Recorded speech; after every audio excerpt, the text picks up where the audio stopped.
Welcome, ladies and gentlemen, to another episode of Masters of the Forge. I think we hit number 51, and seems like we also picked up another stowaway. I'm Jason. Hi, Jason. Welcome to the... That wasn't awkward. Nerds. I got here eventually. Yeah, we managed to sneak you in. Well, yeah, I mean, it's been a while because Jason's been editing our shows for several months now, and we asked him if he wanted to join the show, and he really wasn't interested in it. It is like, it's a lot of work to edit the show, but he certainly deserved the opportunity to be a part of the show because he was doing all that work, but doing the show is also work, so there's that. But it's nice to get another perspective on the show. So if hopefully Jason likes it and continues, but it's up to him, obviously. But it's nice to have you on the show. Thanks. And of course, this is kind of good because I'm actually I'm actually going to step down from the podcast for a little while now to, try to align some things in my life and see if I can get that hobby mojo going again. Mm-hmm. Yeah. Right. Yeah. We'll certainly miss you when you decide to take that. Do you think you'll be in episode 52, or do you think you'll chill for a bit from here on out?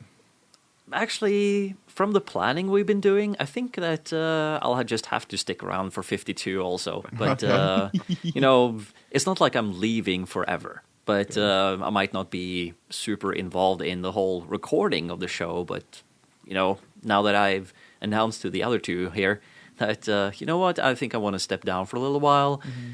Suddenly, I'm starting having some pretty okay ideas of things we can do for the podcast. Right. So I guess it's kind of ironic that now that I'm kind of stepping down a little bit, that's when I get the inspiration.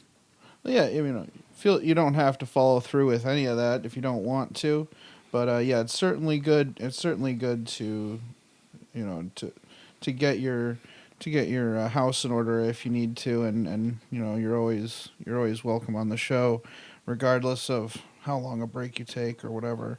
This isn't meant to be a chore. This is meant to be fun. So yeah, exactly. So cool. So I think maybe why don't we start with Jason, because why not hold his feet to the fire for his first episode? What have you been up to, Jason? Obviously not since forever, because you've never been on the show before. So since forever sounds like a bad idea. So what have you been up to in the past couple of weeks? Okay, so how about this? We'll go with since you left to go to England. Does that work? Right. Yeah, well, you know what? You know what's a good spot? Good thing to say? What armies do you play? Oh, okay. So I primarily play Space Marines. I have all of my Space Marines painted as Blood Ravens. Right. I also run Grey Knights as part of that force, and they're all painted as Librarians because Blood Ravens, of course. Duh. Yeah. You have like what is it called? Dread Knight? Yeah, it's painted as a Librarian. It's hilarious. No, I love that thing. It's really cool.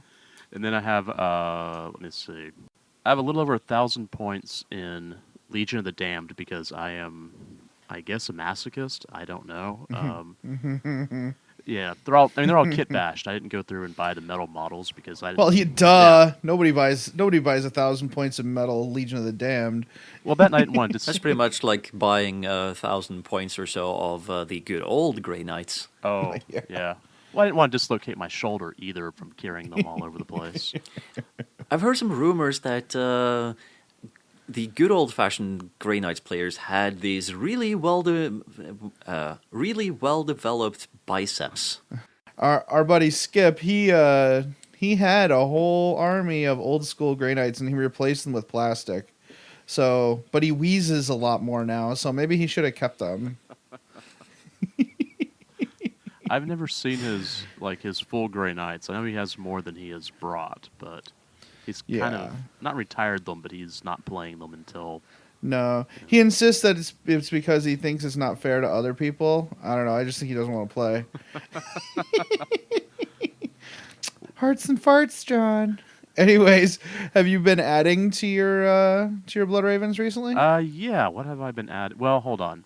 I've actually been a larger project. I'm trying to finally build terrain for my house, and so I'm building a kind of a Space Hulk board. I found the plans for it online on Iron Dog Studios webpage. And it was based off of a Space Hulk board named the Sin of Alacrity. And so I started building that, and then I started rebasing all of my Marines to fit that Space Hulk board, which is going to take me a while. It's going to be an undertaking, but at the very least, I'm trying to get all of my May tournament list rebased so that I can use the Space Hulk board as my display board. Mm-hmm. That's cool. Adam, I think we just had confirmation this guy's a masochist. Self-hatred. Rebasing your army. I've been thinking of doing the same for my Death Guard. I still haven't even come around to picking up the first model to just like try to pry it off its base. I was like, yeah, you know what? I think I'm going to revise that idea. Right, and it's especially rough considering how much effort Jason put into his original basing scheme, but I think this will look better. I think because it looks really cool. There's a lot of textures you have going on there, so I think it's really cool. Feel free to post like pics on the Facebook page so people can see what we're talking about, because it looks really it's coming along very well. Yeah, you shown me a picture of those bases with the glazing to just demonstrate the effect you have with the glazing, and I really think you should put them up because those were really nice bases. Well, thanks. I finished 15 or 16 32 bases, and then 3 Centurion bases, which are the ones that are, because they're so much bigger, there's so much stuff I can put on them. Mm-hmm. And I have 29 that are almost done, so I'll have all of the May tournament list finished. Cool. Maybe Tuesday or Wednesday. So great, that's cool. Anything else you've been up to? So I guess I can talk about games played. Games played. Got a few. Before you left for London, I played your dorks, and got wiped off the board. Yeah, that's right. With the Deep Strike Army, the Cryhammer Annihilation Force. If I had gone, what the listeners will hopefully figure out soon is that I'm not a big tournament player. I like narrative games, and I don't want to, bring beat face lists all the time. Like, I don't always tailor. And so I brought all the grab for you, and it did nothing. Because dorks. Yeah, I have a 6+ armor save. Re-rolling wounds didn't mean anything, so I got wiped off the board on that, and that was fun. Actually, you called it because you were tired of beating the hell out of me. That game was brutal. I'm like, here's my fun 1,500 point list. You can't do anything to me because your list revolves around pinning checks, which I'm immune to, making people snapshot, which my list does not shoot at anything ever, and grav, which I have a 6+ armor save. Yeah.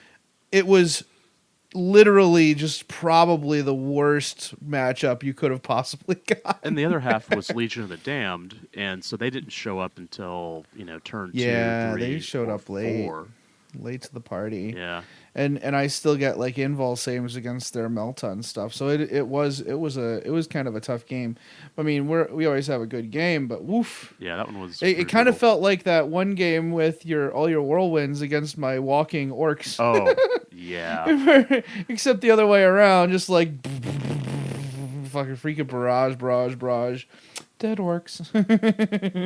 So I had that game, and then I played one of our locals, Curran, played his Raven Guard, but he has modified his Raven Guard to all have Skaven heads, and he calls them the Skaven Guard. That's right.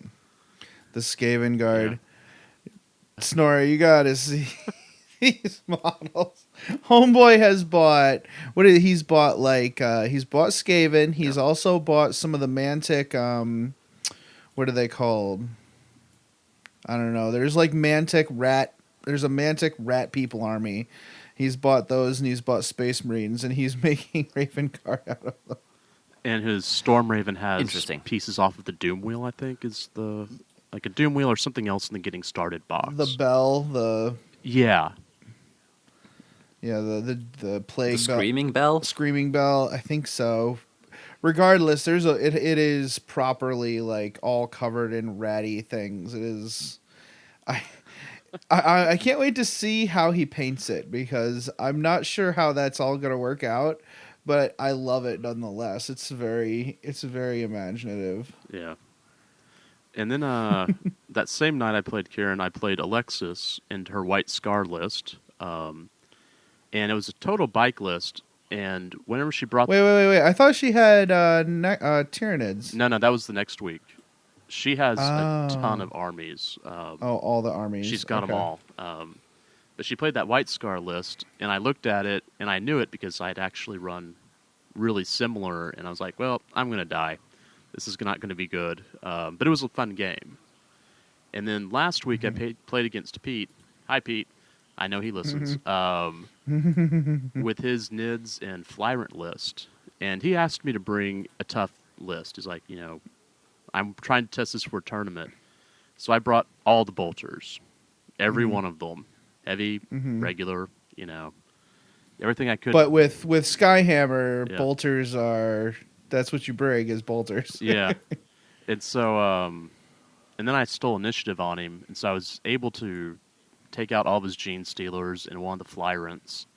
And then they jumped up in the air. And I basically got that one on objectives. And just, making him take Jinx saves so that he couldn't beat me to death with, shooting. Yeah, with all the guns. Yeah. Yep. So yeah, those are the 4 games. Well, you had one other game. Oh, do you want us to talk about? I can always talk yeah. about Let's talk about that. Oh boy! All right, everyone, have a seat. Make sure and I'm so tired. Why am I tired right now? So the APOC game. So I guess our game master, I guess you could call him that, decided to run a recreation of the Dawn of War since I'm running Blood Ravens, and was initially supposed to be 10,000 points per side, 2 people, ballooned to 25,000 points per side. So we had a 50,000 point APOC game. Yesterday. It was huge. Like I actually wrote down what I could remember from the Imperial side, and it's like a page. I had my Blood Ravens. I had a Librarius Conclave. I had too many Legion of the Damned, Skyhammer. Then we had a Dark Angels player, Scott, who brought a Deathwing formation, and I don't know what formation it was. Yeah, I'm not sure, but he had all the first company. He had so many Deathwing. Yeah. That was the best. At one point, the Necron player who actually borrowed my Necrons to make this great Apocalypse formation, which is 10 plus units of Necron warriors all in one unit. So he used all 160 of my Necron warriors for one unit. He also had a bunch of, what are they called, monoliths. Yeah. And he had dropped some monoliths down. I went home to feed my dogs and came back, and I was just sitting there minding my own business. And one of the monoliths is destroyed. When he removes it, all of a sudden behind it, I see like 40 Deathwing Terminators all staring at me. I'm like, where did they come from? I don't remember seeing them. What just happened? It was really funny. Yeah, well, I think I went and had like a sandwich. I came back and they were all over the board in the center box. I'm like, well, it looks like I'm not coming until 3rd turn. Right? But it was not enough room. Like you had an ability that since you were Blood Ravens, it allowed you to loot something on the board. Yes. And yeah, our Space Wolf player used the shifting worldscape, whatever it is, to draw my Stampa towards your side of the board, and he killed it. So you're like, I'm gonna take that. I will bring that on, and it never came on because there was never enough room to bring it on the board. Yeah. Well, like I think for the first turn I had 2 Imperial Knights and a Land Raider. That was all I could get on the board. It was full. And then the second turn I was able to get in part of my Skyhammer, and that was it. Like most of the time I just stood there and laughed at all the shooting that the Reaver was doing. Oh my god, the Reaver. We should have had us. I need to build some kind of medium-sized Great Gargant for the game because Yeah.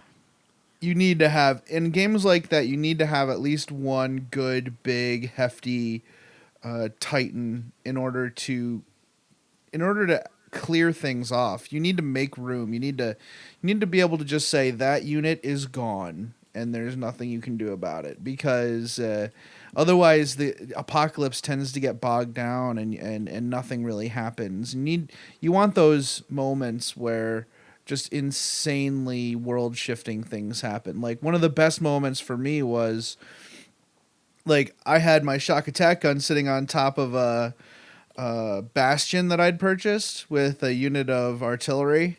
So he's all, I'm toughness 7 and awesome. Well, the Titan managed to kill everything on top of the building except and destroy the building completely except for the Big Mac with the shock attack gun, and he fell and fell to the ground, didn't take any wounds, but he was all by himself. The whole unit except for him was destroyed. And he's sitting there in the middle of the table, not doing anything, and nobody killed him. And then on my turn, I had, we have these wolves bearing down on us because Brandon had decided, well, let's do some 2+ rerollable space wolves for Apocalypse because what could possibly go wrong? And I'm like, well, F this. I was shooting with my shock attack gun. And he's like, what's that do? I'm like, don't worry. It really won't matter unless I roll double 6s. And my salute dice come up boxcars. Boom! I killed 3 Thunderwolves with that. It was awesome. 2+ rerollable invulnerable saves don't do much when you get hit with a boxcar's shock attack gun. Yeah. Awesome. Well, my favorite part was actually looting that Stompa. That was whenever I saw it start dropping, I'm like, it's mine. This belongs to me now. I see that you have some Baneblade variant, but I want that. No, that would have been really awesome. That's really cool. But yeah, it was fun. It's nice. Like once a year, it's good to do Apocalypse. Other than that, Snorri, you guys don't do much more than once or twice a year, right? The Apocalypse. Once a year. Yeah. Other than that, it's just way too much. It's just so much effort, and it's so exhausting. Well, we had the 2 tables. We could have easily pulled that 3rd table, and yeah, if it weren't International Tabletop Day, I would say do it. Yeah. Because we can put it in an L shape. I kind of prefer a bigger game like that to be either an L shape or a T shape table, rather than a long 3 table wide thing. But yeah, in either case, I agree. More table would have been preferable to what we had. Well, because I could have taken. There's a suppression force detachment that has a land speeder and the 3 whirlwinds or 2 whirlwinds, and it has infinite range.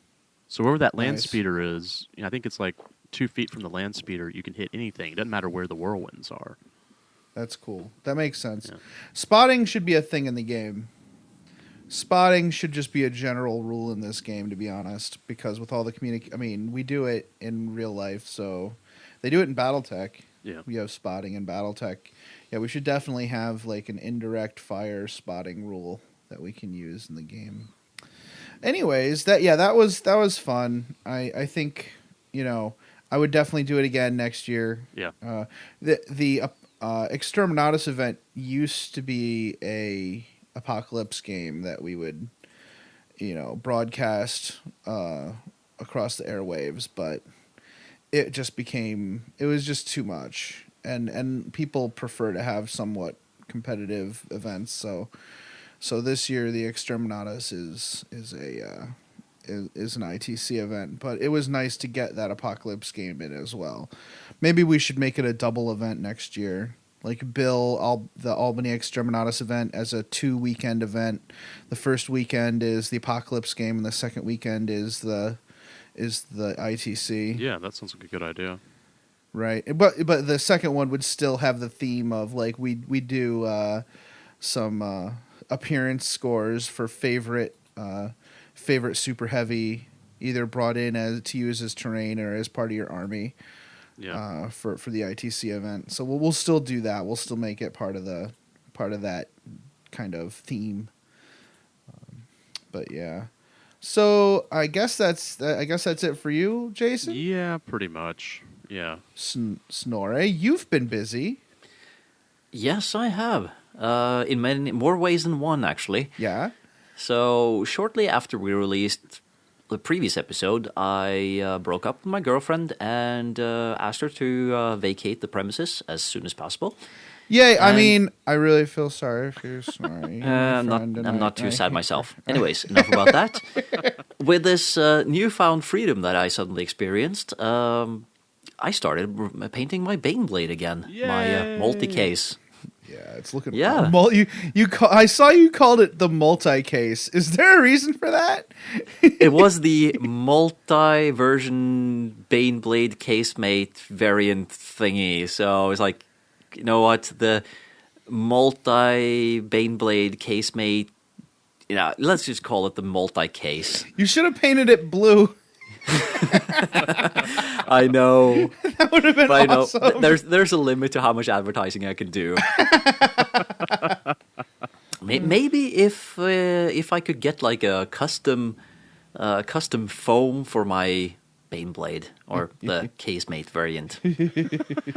Just kidding. So yeah, I've been painting. Mm-hmm. And, I started doing some of the dry brushing of like bare metal, and I've done some washing of rust and oily, grimy stuff on a couple of pieces, just to start to get a feel for how it will look when it's getting closer to a finished. So as soon as we're finished recording this, I'm going to do the last dry brushing of those pieces that I washed with the rust or oxide type wash. So hopefully that will come out really nice, and I can continue with that because, it's just a couple of flat pieces that I'm using as a test piece. Apart from that, I haven't played any games. It's a little bit too soon for that, but hopefully that's going to happen soon too. Yeah, I hope so, dude. Yeah, and 40K wise, I finally finished listening to Harry Potter, the audiobooks.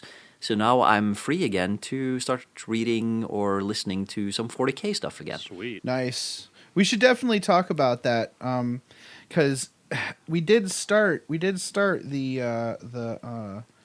Beast Arises, and I think, Jason, you've been reading Beast Arises, right? You're up to book 4, right? Yeah, or 3. Yeah, I've finished all the ones that are available.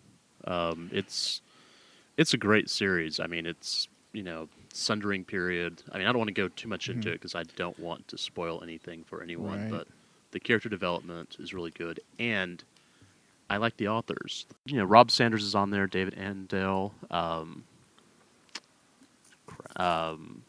Dan Abnett. Mm-hmm. There's just a lot of really good authors on there. I've been really, really happy, really impressed. It's just this big, huge collaboration, which is really neat. Very much like the Horus Heresy, but I think more of a limited run, exploring that portion of history, and I love it. I accidentally did see some spoilers during my research for the this episode, but I don't care. It's kind of what I've already kind of predicted the direction of the series to be going, anyways. Especially considering some of the other topics we've talked about and what we've learned about the Imperium and what has happened, what happened after the heresy. So it's not that big a deal. It's not like stuff that we didn't know happened, but would be kind of surprising during the reading of it, obviously. I guess that's kind of very vague and not helpful, but I don't know. I kind of hate the idea of just covering one series over the year, but at the same time, why not, right? Yeah. Snorri, would you be diggity down with that? I would love to read further, or sorry, Okay. I would like to read the rest of Beast Arises if I can. And you know what? So- It's not, and now that I've kind of seen kind of what's coming a little bit, it's not just orcs. Oh, We no. can cover other we're gonna be able to. We would be able to cover a lot of other factions, a lot of other events. So I think it would be okay to go ahead and just say, let's do this thing. Yeah. Yeah. All right. Watch this And- space, folks. Watch this Yeah. space. And of course, it would be an excuse for me to be involved and come back and, practice my sexy radio voice every now and then. I don't know, dude. Freaking Jason's got that Texas drawl. Like, not super I heavy, don't have but a Texas enough. drawl. No Um, way, dude. A little bit, just a little bit in there, but it's just enough to make it sexy, but not so much that we can't understand what you're saying. So, Well, Snorre, you're I not don't going know. to get away that easily. Yeah. Carl didn't. Good point. All right, so is that it, Snorri? That's all you've been up to recently? Yeah. I Cool. can't really remember anything else. No, it's great. I'm glad to see that you're kind of getting into it again and socializing, and hopefully you'll get to play some games and get back into it, and when you join us in the future, you'll be inspired. That's great. Yeah. I'm looking forward to that myself. Cool. I am okay. I've done a lot, clearly. Puppy's been sick this weekend, so I haven't really been able to do a lot this weekend except for the Apocalypse game yesterday. And even during yesterday's Apocalypse game, I had to leave for like an hour and a half during one of the opponent's turns and the short break that we had so that I could go home and take care of the dogs. But other than that, I've been working on my Storm Boys. I really want to run this formation, the Storm Boys formation, and I also kind of just want to use them piecemeal in my lists using the new combi detachment because Storm Boys are really good for first turn assaults. So, and also they're awesome. They make for great. They're really cool. And they're kind of regimented too, which really fits the new war boss I'm gonna be featuring in my games. So I think it all works out. They're all going to be white and blue with some black accents. So they are kind of in that group of like this blue sort of lucky group of orcs that have recently kind of taken control of Wadril Tief's forces. So a lot of the paintwork I'm going to be doing in the near future is going to feature those colors and that kind of mentality, the more Gorkish mentality rather than Morkish mentality. I've got like a huge group of Meganobs and some artillery and a truck and some flashgets I think they're all going to be in these colors to kind of represent that group of orcs. I'm going to go back and kind of touch up my Kill Blasta, which is blue and yellow. I think I'm going to adjust that, repaint the yellow white, add some checks and some more decorations on that model to make it a little bit more exciting and make it fit this group of orcs who are taking over. The same thing with my Diggas. My Diggas are all blue and yellow, which is fine. I think the Digga contingent will keep those yellow to kind of differentiate them from the orcs a little bit. So that's where I'm going in the near future with my hobby, and we'll continue to talk about that as time goes. Jason and I and Skip are going to be continuing the campaign that I've been presenting to the listeners in the past couple of years. So look for more of that. Actually, in the very near future, we're going to start playing some games very soon. I've been playing my demons a lot, so I'm kind of sick of them. So I'm gonna be putting together orc lists again. I'm gonna try to bring some fluffy lists and also some 1,500 point competitive lists to help people practice for the upcoming tournament. So I'm gonna really be trying to squeeze some fun orc activity in the next upcoming couple of months, probably throughout the summer.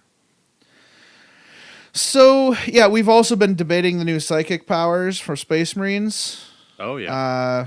Yeah, there's been a lot of debate going on at the store about that.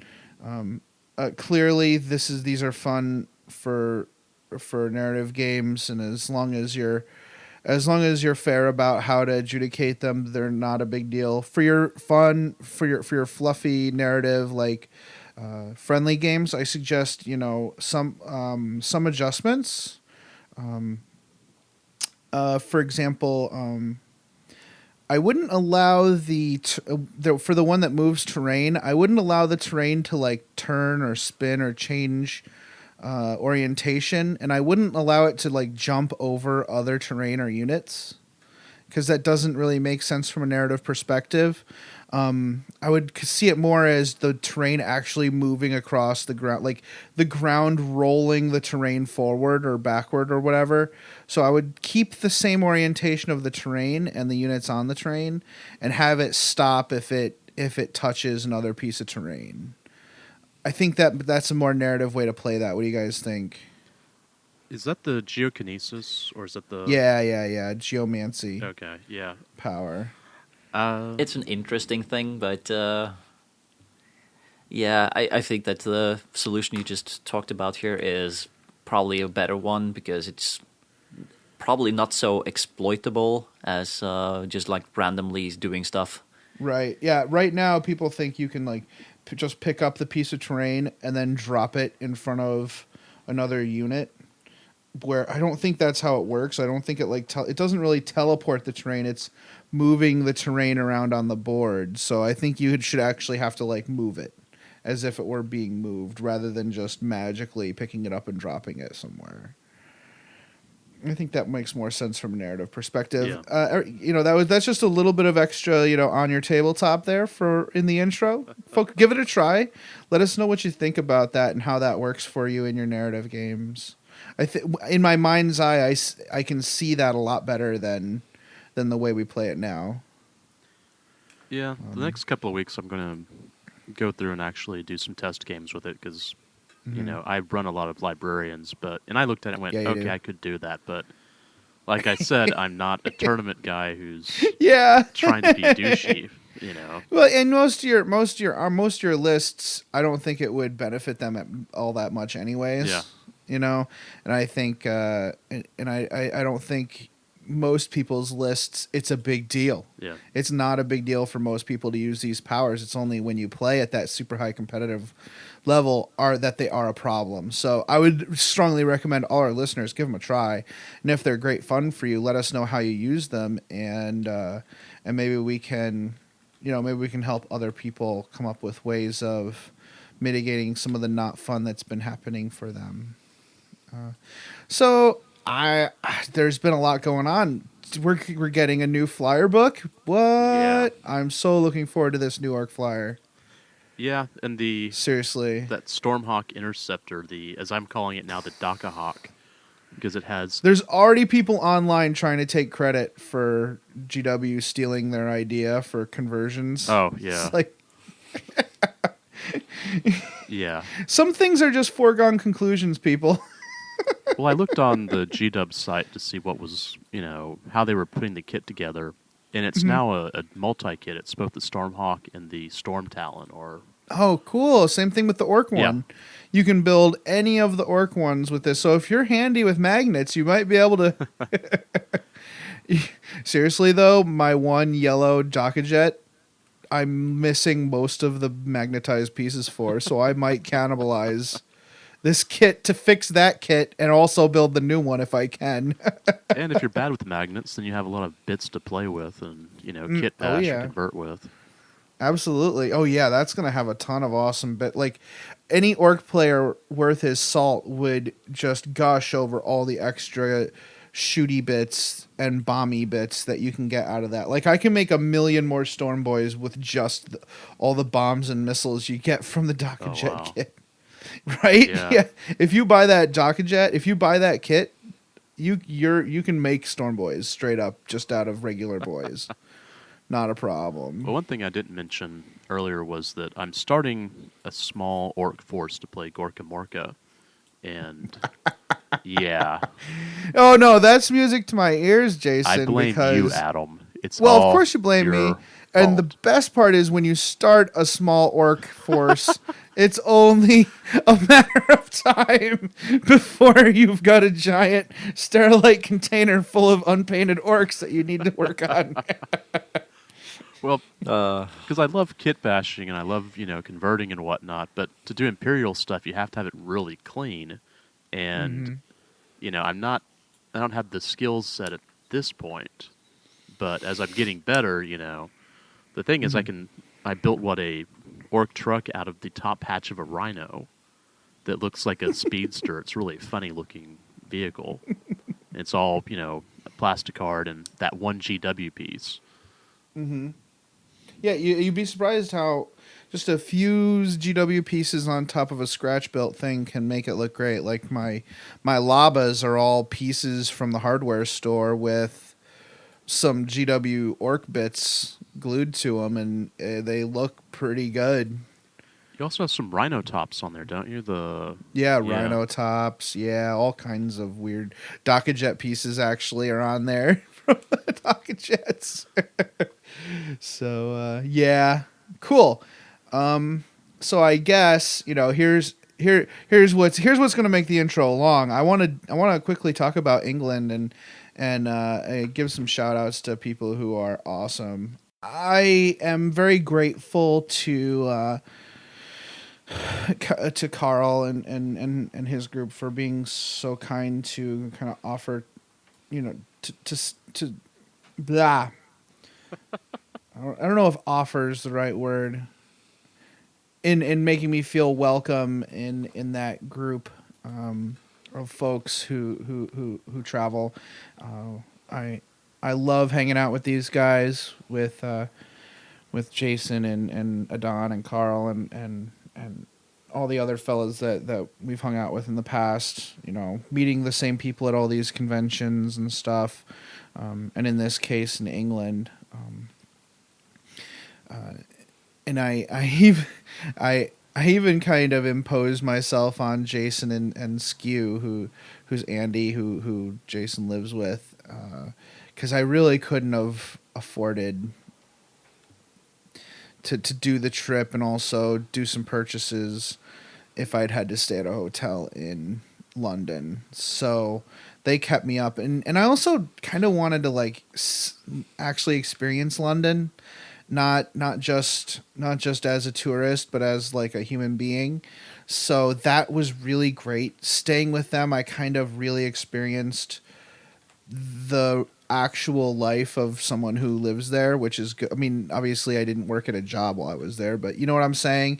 It was really cool to hang out with them the whole time and travel on the train everywhere and everything like that. So that was really cool. And I really appreciate that. So, first and foremost, thank you so much to Skew and Jason for putting up with me for a few days in London and letting me sleep on their really comfy Skew's couch. Let me tell you, this couch, I slept better on this couch than I do on my bed. It was now maybe because I was exhausted every day, but still. So Wednesday to Thursday, I had a really great flight on British Airways. If I fly overseas in the future, I'm probably going to take British Airways because coach was really comfortable.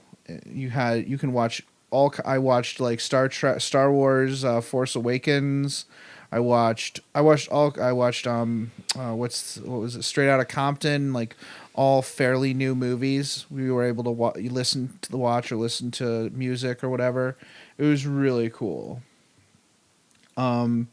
and it was you got 2 meals regardless. So I got dinner and breakfast, or breakfast then dinner, in there and back, and it was like a proper English breakfast and kind of English tea really on the way back, which was really good. It wasn't bad. It tasted pretty good, which is not what I usually experience on an airplane. And if you do that, do the early check-in. Like get the app for British Airways and put in your flight, and then go to the mobile site and actually book. Like you can pick your seat. So you can say, okay, I picked the seat right next to the bathroom, which normally people don't want that, but I'm the reason people don't want that, because I get up, right? Like I get up in the middle, like 4 or 5 times to go to the bathroom, partly because I'm nervous, partly because I'm a big guy. And so it was really good to just be able to pick that seat in the aisle and have a no stress situation with that. So it was awesome. Better than having somebody pick the seat for you, for sure. And the best part, I didn't sleep. I slept like 2 hours on the plane, and I got there and we packed. I walked around London. The first place I went was Pizza Hut. What? I know, because I was like in this one place. I went to meet Jason, and I was just in this one spot on Piccadilly, and I wasn't sure where to go, and I really had to go to the bathroom. I'm like, okay, I'm gonna go in here because it's the closest and use the restroom. And I'm like, well, I can't just go in here and use the restroom and with all my stuff. So I got the lunch buffet, and it was. Okay, Jason, imagine Pizza Hut. Yeah. Now imagine it like 10 times worse than Pizza Hut actually is. It was so bad. It was the worst I've ever had, and it was like £8 for the eight quid. I spent like $13 on the worst pizza I've ever had in my life. It was great. And after moving here to upstate New York, I liked pizza before, but I've developed an appreciation that's kind of terrifying. I'm afraid if I ever move anywhere else, I'll never be able to eat pizza again. Right? Then, yeah, we have good pizza here, right? Yeah. There's, good. One of my favorite things to do is to go to like little dive places where you walk in, it's like, oh, great, my feet are stuck to the floor. But I bet the food's good. And yeah, right? The more grease dripping from the exhaust fan outside of a eating establishment, the better it is. Yeah. So you going to Pizza Hut in London is a little... It's like the worst. Yeah. It was so great, though. Every experience is like, okay, that was that experience. Great, Then that's the day we went to Hate, which is... Okay, so here's the thing. It's called the Hackney Area Tabletop Enthusiasts. Anybody who listens to the Overlords knows what that is. It's in Hackney, and we're walking, we took the train, and we're walking through Hackney, and I'm like, yo, this place is looking a little stabby. It reminded me of a few of the places I've been in New York City. Like, all the storefronts are caged up when it's closed, and there was a check cashing place that went out of business. Like, that's not good. But it was fine. We went there, and we turned a corner, and like the appearance of the neighborhood changed completely just by turning a corner. And it was in this old is it like an old community center, and it was funny because we were playing games upstairs, and downstairs there was like this drag show. I'm not something like that. I don't know if it was a drag show, but there were definitely people in drag, so that was an experience. That was really cool. And so you can kind of see where it's like, oh, the Hackney Area Tabletop Enthusiasts sounds like a little snooty. It's definitely not snooty because it's called Hate. You go there and all the guys are awesome. There's a bar and you can drink there, which is great. I was so sloshed by the end of the night. I had dropped my models at least 3 times and broken a bunch of them. I'm surprised I didn't lose any. I just kind of stuffed my models in their foam and in the cases and just prayed. Fortunately, I didn't lose any. But I'll tell you what, yeah, all the guys, like a lot of the guys had tattoos and piercings. I'm like, whoa, yeah, hate club. But to be honest, when the way you're treated there, you are treated as if you're experiencing the Hackney area tabletop enthusiasts. Like, you're treated like a gentleman. You're treated like, a guest, and you're made to feel very welcome. So yes, it is both the hate club and the Hackney area tabletop enthusiasts. So I had a great time. Great guys. Absolutely great guys. If I go to England, I'll probably do that again. We walked home drunk, which is great. It's been a long time since I took public transit and then walked the rest of the way home drunk. It's been a long time, and I did it like 3 times, which is great. But you are really just reflecting the same kind of experience I had when I've been visiting Jason before. Yeah. It's really nice over there. The next day I had breakfast and hung out with Skew. That was really nice. We kind of chatted about England and our cultural differences and politics and stuff. I'm not surprised to find out that gentrification is a huge thing over there right now. It is kind of here too, but in London. It's kind of a big topic, and it's funny on the way home. I watched. There's actually like some interesting TV shows that just focus on the concept of gentrification. It's an interesting thing to kind of look into. And what I really liked about this was learning about different cultures, and you'd think it wouldn't be a very different culture, but it is.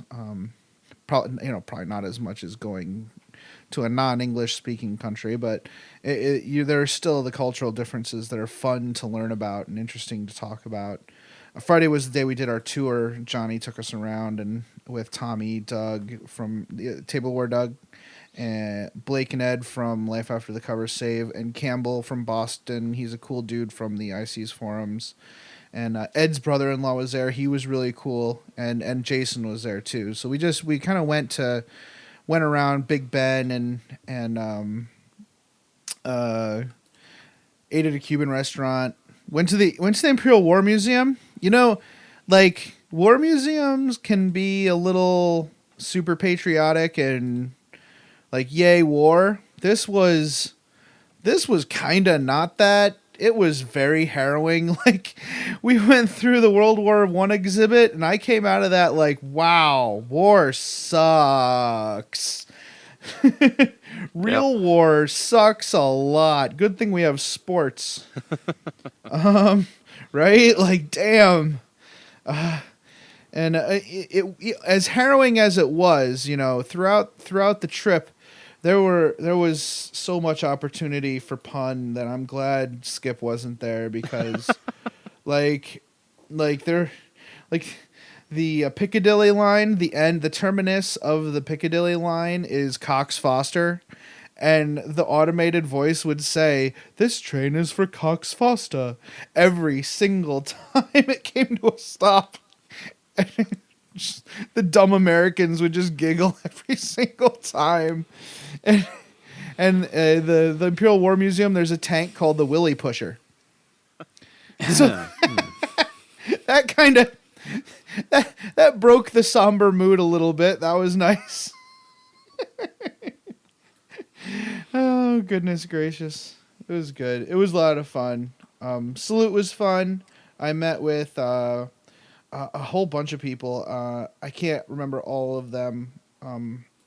But met with Sam and Matt and Neil from the Adeptus Terra podcast. I listened to that podcast pretty religiously.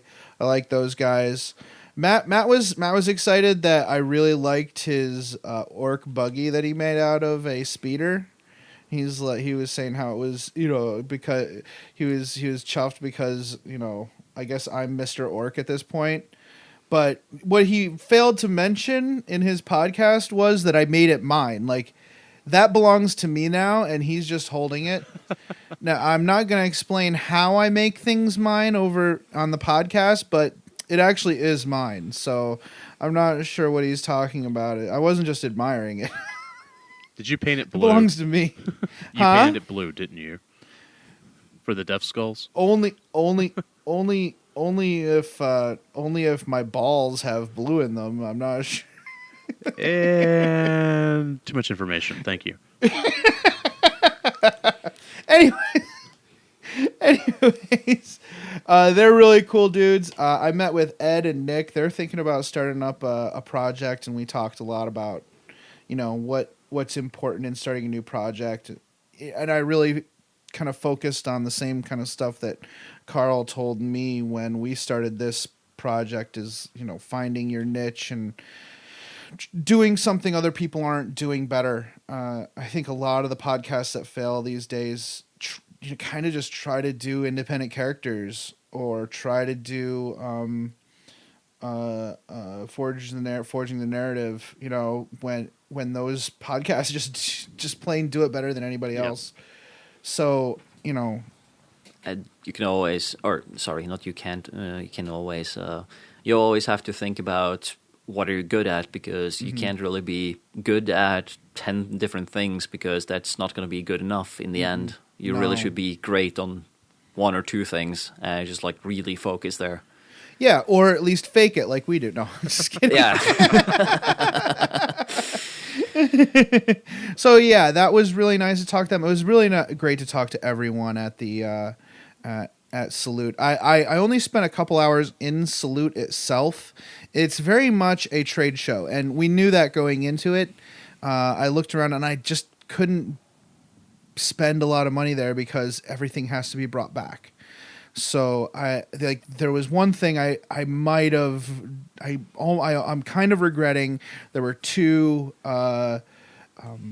Rogue Trader era plastic and metal Predator kits that were already assembled and unpainted for 30 quid each, and I feel like I should have picked those up because a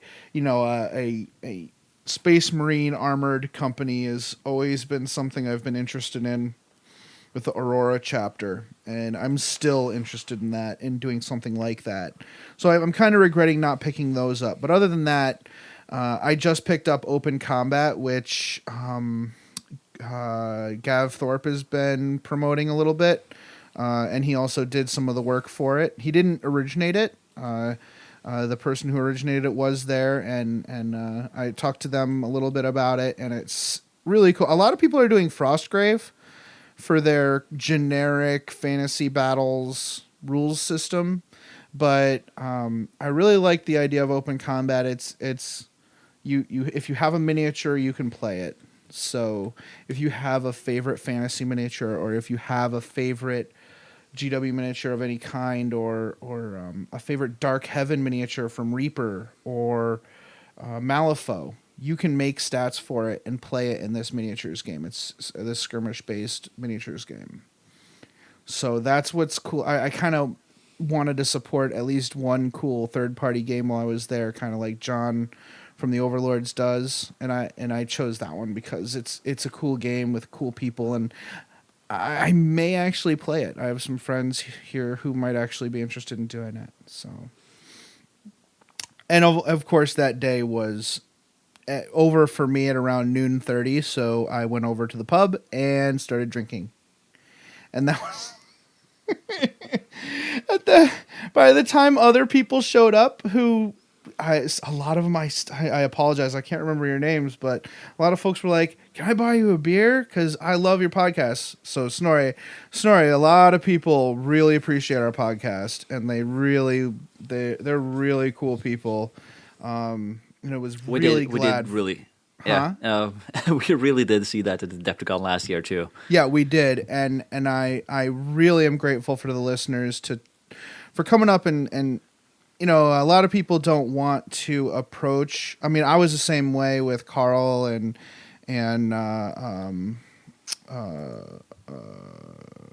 Jeff. Back in the day, I didn't want to approach them, but it's nice to hear when people can take away good things from the hard work you put in. So don't feel bad about bothering people. Just, but there's a time and a place for everything, and that was the time and place. And a lot of people did come up and try to thank me with alcohol, but by the time like 8 o'clock or so rolled around, I was so drunk that I was like, "Hey, yes, you can get me a drink. Thank you very much. First of all, thanks for listening. I appreciate it. Thank you. Can you get me a water?" Right? Like, honestly, thank you so much for this water. This is exactly what I need right now. So that was fun. That was the night I bought a bottle of wine and didn't drink it. Like, I bought a bottle of wine from the bar for 17 quid, and I'm just like, I didn't drink it till I got home. It got packed, and it didn't get drunk until we played D&D the other night. But I shared it with friends, so that's the important thing. Yeah, that's good. Sunday was a scout hut, and I had a game with Jimbo from the Overlords. Jimbo lives in the U.S. now, but he was a longtime member of the Overlords Club, and I had a great game with him and his Grey Knights against my Dorks. So that was a good classic matchup of demons versus Grey Knights, and we played a Maelstrom game, and at the end it ended up in a straight up tie, which was it was good. It was a great way to end that game with him, and he's such a great fella. Thanks, Jim, for the wonderful game. It was really cool to meet you in person. Love Jim. You had a game with Jim too, right, Snorre? At some point. Oh yeah. Last time you were there. Actually, I've had it 2 of the times I've been there. So that was it was. Oh, that's right. You had a game with him, then you had a rematch the year after, right? Yep. And I was he was supposed to be in the U.S., but because of delays, he still hadn't got his visa. Yeah, there we go. He hadn't got his visa yet, so he was still waiting. It was like I think it was a couple of weeks only before he had finally managed to leave for the U.S. Yeah, he's a great guy. All the best to him. All the best to him. All the best things. Yep. And then I had a game with another gentleman, and I forgot his name. I feel like a jerk. I don't have it written down anywhere. I am a poohead. But I had a nice game with him against some Nurgle Chaos Space Marines and Demons. You start to see some of the cultural stuff, the gamer cultural stuff. I go at one point, I'm like, "Hey man," and I'm moving my models through some ruins. I'm like, "Oh wait a minute, hey, do you guys do templates hit every level of the ruin or just one?" He's like, "Or no, do you guys do where it hits every level of a ruin?" He goes, "That's in the rules, ain't it?" I'm like, all right, I'm going to move these guys around a little bit, actually. So, different groups have different play styles.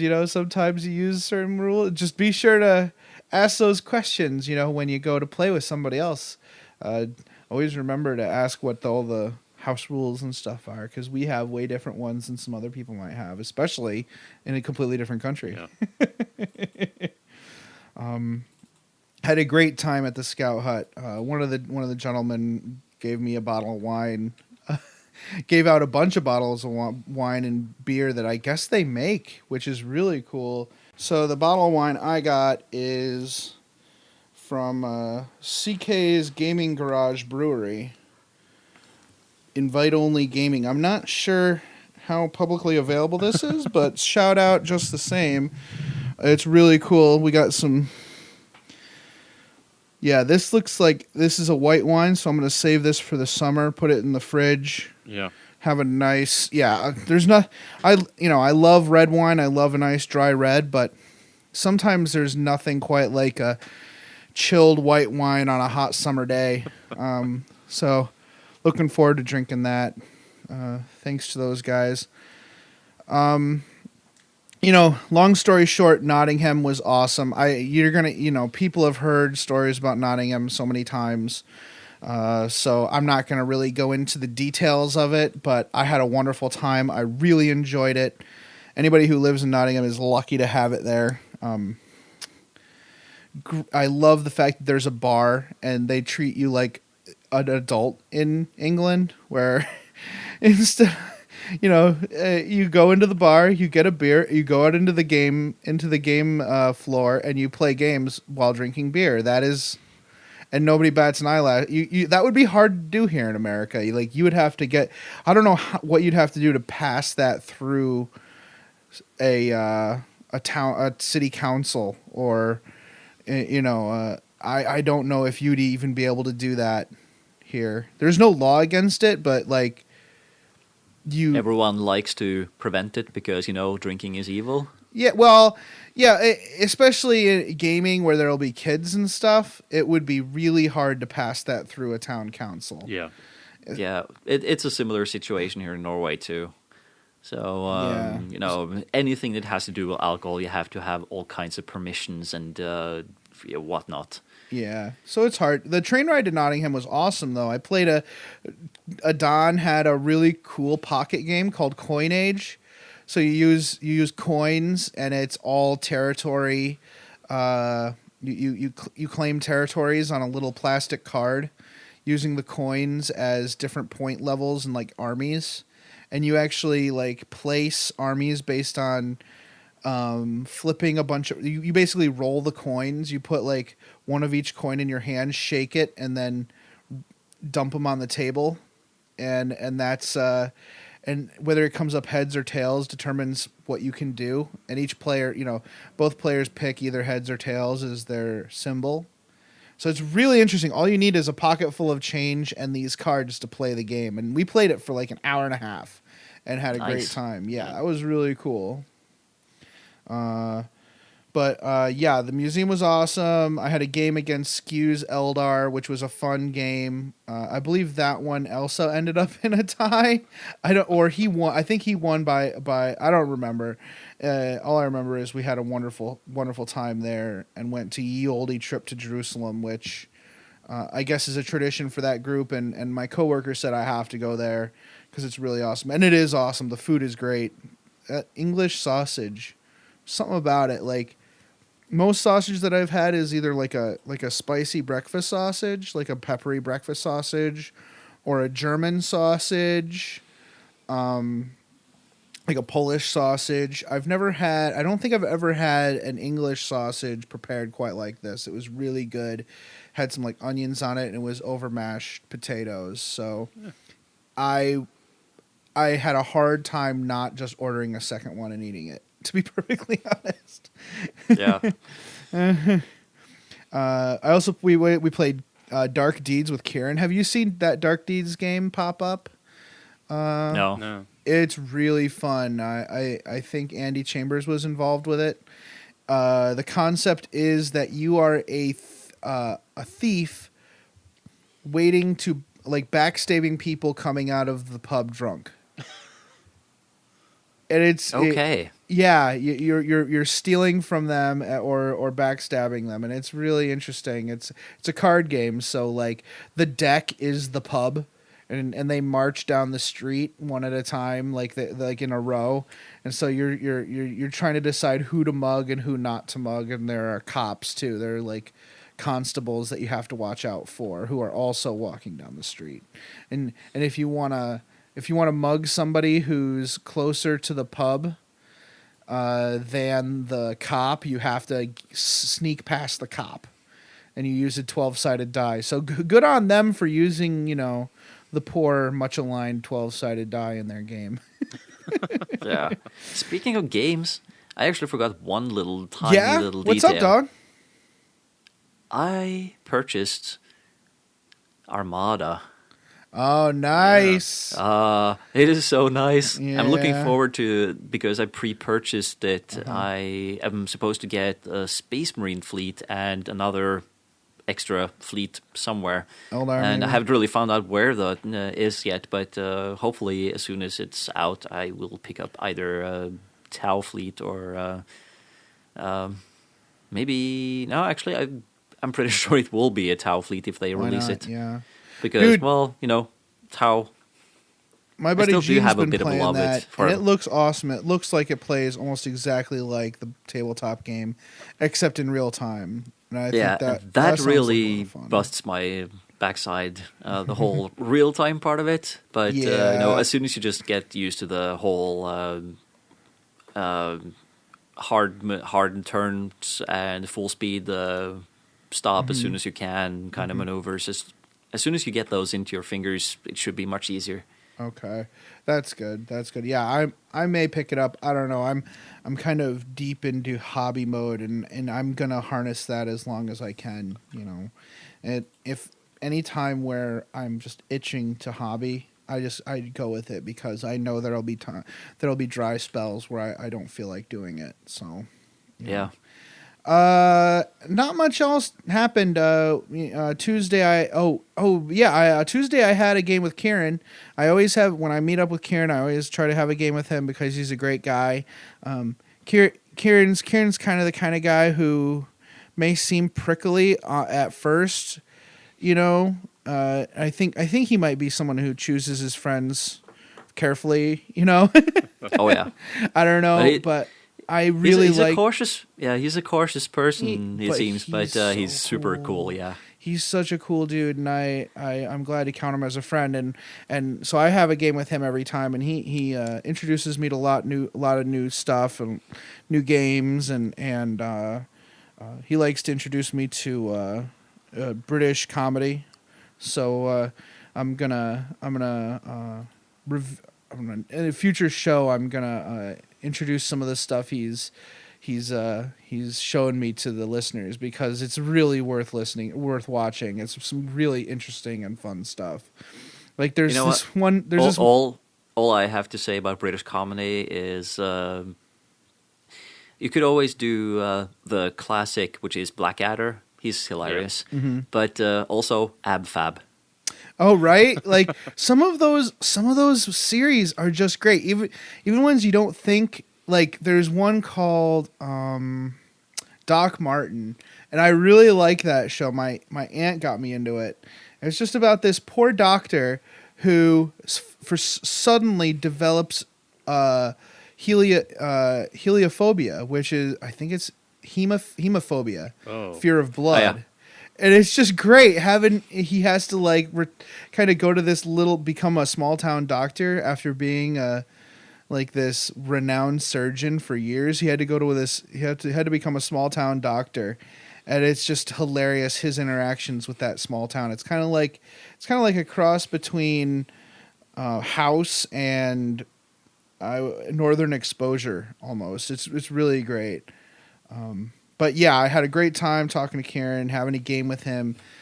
He crushed me. It was a classic Slanesh versus Korn game, and he crushed me pretty good. It was a lot of fun, and afterwards we all went to the Brazilian steakhouse. I didn't like it as much as the Brazilian steakhouse we have in our area. The one we have in our area is I forgot the name. I forgot the name of it, but it's. I don't know. I don't think it's better. I just liked it more here. I think the Brazilian steakhouse in Nottingham is more geared towards English tastes. So it's not better or worse. It's just different. Here it's super salted and it's very rare. Over there, it's a lot more well cooked. Not to the point where it's like gross, but just a bit more cooked there. And just for their taste. So that was good to sit down and chat with her. I drank nothing that night. I was like, I am done with alcohol. There will be no more alcohol. I am drinking water. I am done with this alcohol stuff. And then we had a sad train ride back to the airport the next day. So again, thanks to everybody I hung out with. Thanks to all the fine folks in Great Britain for your wonderful hospitality. I really felt welcome there. It was really cool. Great town, great country. I hope to go back again someday. And that is my hobby progress. Oh, I also bought a Knight Cerastus Archeron and a Knight Questoris Styrax, but whatever. I am starting a Knight army. Whatever. I hate myself. I hate myself so much. Do you ever not branch out into new hobbies or armies? I know, it's so bad. Like, and the worst part is the other day, my buddy's son turned 11, and he's been playing D&D with us. Like, he had his second session of D&D with us like a week ago, and he gets it. He can play. Like, he can actually play with us, and he's fine. So he's playing a like a dragonkin fighter. So yeah, he's been playing a dragonkin like fighter who shoots a bow, and there is no such thing as this miniature anywhere. So I bought a pack of 3 orc archers and a pack of cold one something. What are they? I spent $50 for 3 miniatures, basically. Cold one. Lizardmen Temple Guard. I bought a pack of Lizardmen Temple Guard and used their heads on top of the bodies of the orcs. And I gave him those orcs, and now I just have... There are plenty of heads. So now I have this pack of 10 Lizardmen, and I'm like, well, I've always wanted to collect Lizardmen. And with the... and yeah. That's how they get you. So here's that, and the starter pack is it comes with a big dinosaur and a bunch of dudes. Dude, I want a big dinosaur, so that might happen sometime too. I'm not sure. So to answer your question, Snorri, no, I can't never not branch out into new things. I'm out of my cotton picking mind. Yeah. So that's been an hour. Thank you so much for listening to it. I don't even know what's today's episode about. Daemon Worlds. Daemon Worlds, right? Daemon Worlds, playing on Daemon Worlds, specific Daemon Worlds. Super awesome topic, and I think we had a good time talking about it. I hope you enjoy it. Unless you guys have something else to say, why don't we move on to some advertisements, and we'll start up the show. Greetings, mofos. Are you out of George Dickel number 8, staring at a broken chess machine? Well, don't want to spend the rest of the year tied to that couch? Well, why don't you head on over to the 1 Hour a Night Facebook page and see what exciting stuff is going on there. It's a place to post all your daily progress in the hobby grind, as well as receive and give positive feedback. Also, there are usually a few interesting challenges going on. That's right. All you have to do is search for 1 Hour a Night on Facebook. That's numeral 1 Hour a Night, all one word. Blood serum tests will be administered prior to approval. Se til helvete og kom dere vekk. Det ikke en bikkje, det en slags ting. Den imiterer en bikkje, men det ikke det. Kom dere vekk, idioter! What he said. At the It Will Not Die podcast, we focus on narrative gaming that brings your tabletop to life. Join us every 2 weeks for campaigns, reviews, and interviews from around the world and across the hobby. And remember, it doesn't matter how you love the hobby. Just do it. Nailed it.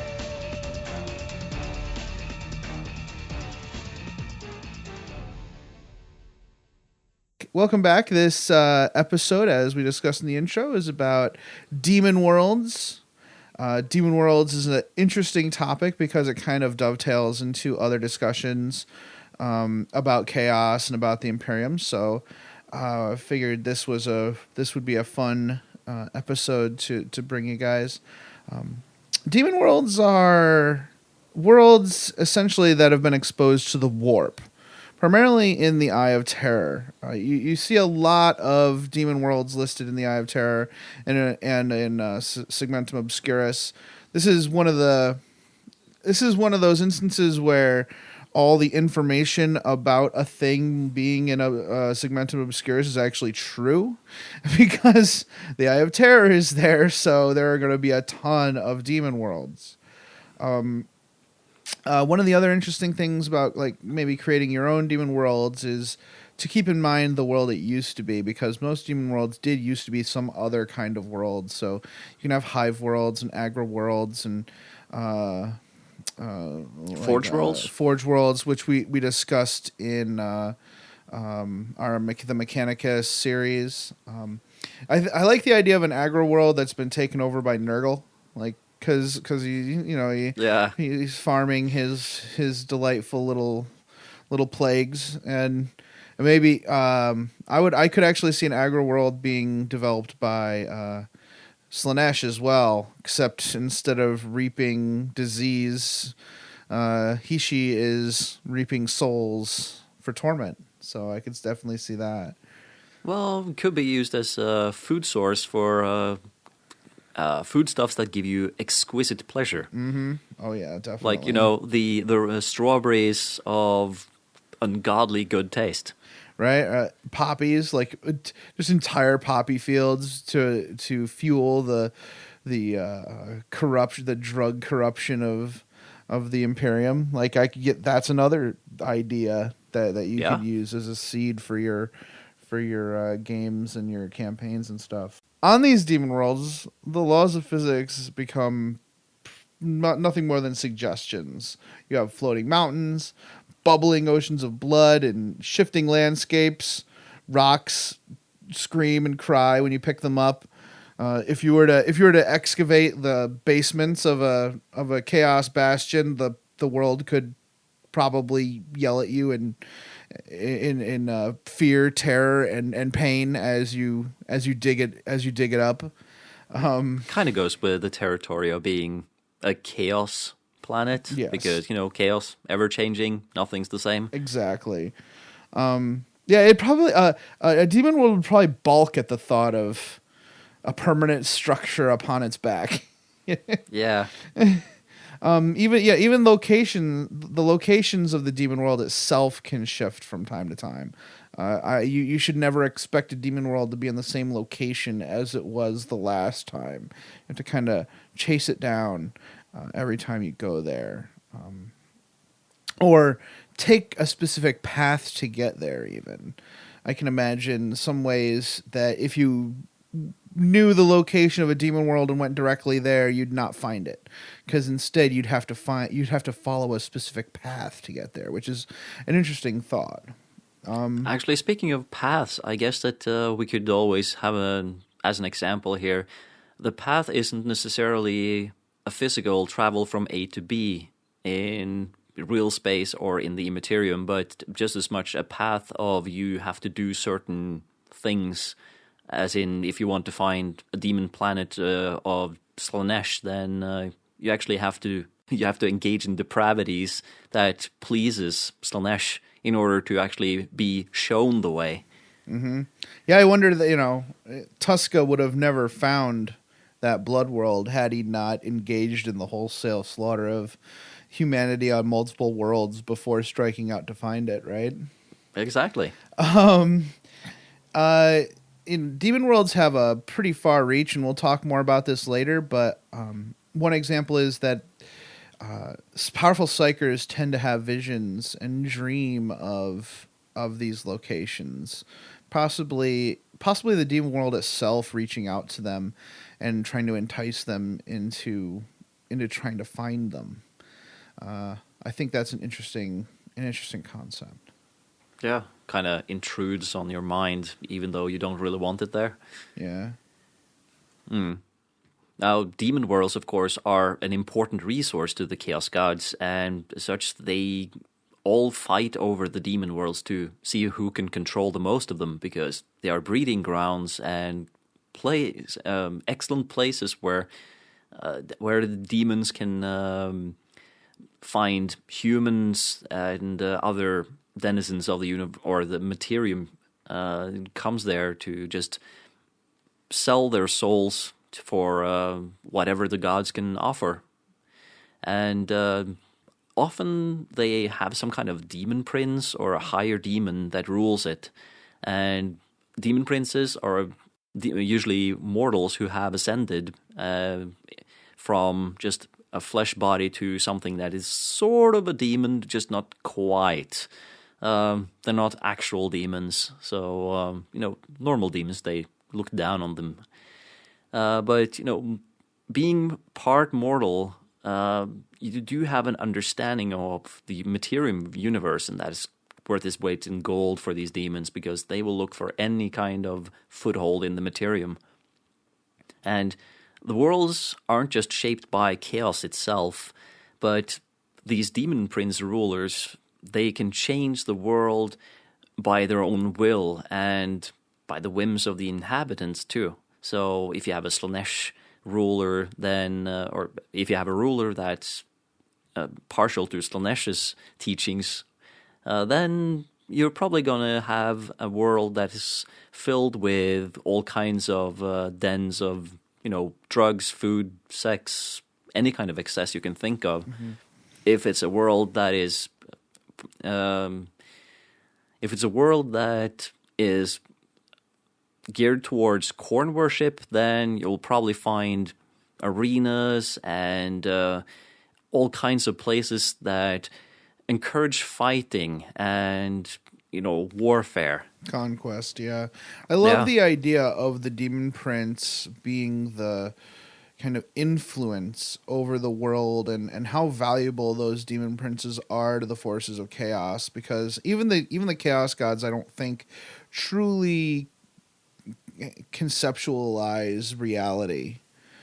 I think it requires this kind, like demon princes as this kind of translator for understanding of the materium. I think it's still wholly alien to even the most powerful chaos powers how the materium really, really works. And I love the idea of these demon princes being so important and so influential over these worlds. And I think it's really interesting how their powerful intellect can really shape these worlds that touch both the materium and the immaterium in a unique way, and how their power and influence is able to shift the actual physical appearance of that world. I think that's really cool, and I think it's a really great point here, and how this topic sort of dovetails into these other discussions of like the actual physics of the 40K universe. I think it's really cool. I think it's also interesting that, these are such powerful and important worlds that the Chaos Gods just constantly fight over them, right? Like a lot of demon worlds don't even have a main ruler as far as the Chaos Gods are concerned. They're just being fought over all the time. So they're just these war-torn landscapes of just destroyed Earth, and the different Chaos Gods just fight over them constantly. Life on the Demon Worlds for mortals is indescribable and horrific. The worlds are often in eternal conflict because demons desire places connected to the material. For these mortals, they're living in a nightmare. They serve by the billions, and they're pressed into prayer gangs. Their toil and worship feed the chaos war machine and the power of the gods. So any of these demon worlds that are, devoted to specific gods, such as corn, are going to be this bloody arena almost. Reminds me a little bit of, pre-colonial Aztec, where, sacrifices, blood sacrifices, arenas, just blood sport. Yeah. So I remember from the history books where they talked about having sort of like a game that resembles basketball in a way, where you had a ball that was supposed to be elbowed through some kind of a hoop on the wall, and the losing team had the distinct pleasure of being sacrificed. Because, and it was annoying that you get to die just because you lost the game, but still, it was, come on, you were getting sacrificed to the gods. It wasn't so bad. Yeah. And they talk about the mortals kind of you're often you if you're on Demon World, you see your people from your past all the time, people you've failed, you see portions of your life played out. It's like being in a constant bad acid trip sometimes, right? And you just have to work and work and work or die. That's really a terrible place to live, which makes the mortals who survive this torment extremely valuable to powers like the Inquisition. The knowledge they can bring back is priceless. Their ability and attunement to the warp, because of their, they've been exposed to it so much, is equally priceless. Even though these folks are often horribly scarred by their experience, they can still be very useful in the field and in the laboratory. So they are kept on kind of a very short leash with a specific Inquisitor most of the time, or kept in stasis or something like that. But they're rarely executed, because even though they might be corrupted in some way, or they're prone to corruption, they're way too useful to kill. But also trying to fight and conquer these worlds and, vanquish the demonic taint is pretty much useless. It's a futile quest. And the best the Imperium can do is really just quarantine them. And that's something that the Inquisition takes care of. And trying to invoke Exterminatus on the planet is also almost pointless, because once it's a proper demon world, it's so far beyond repairable that it's just a waste of resources.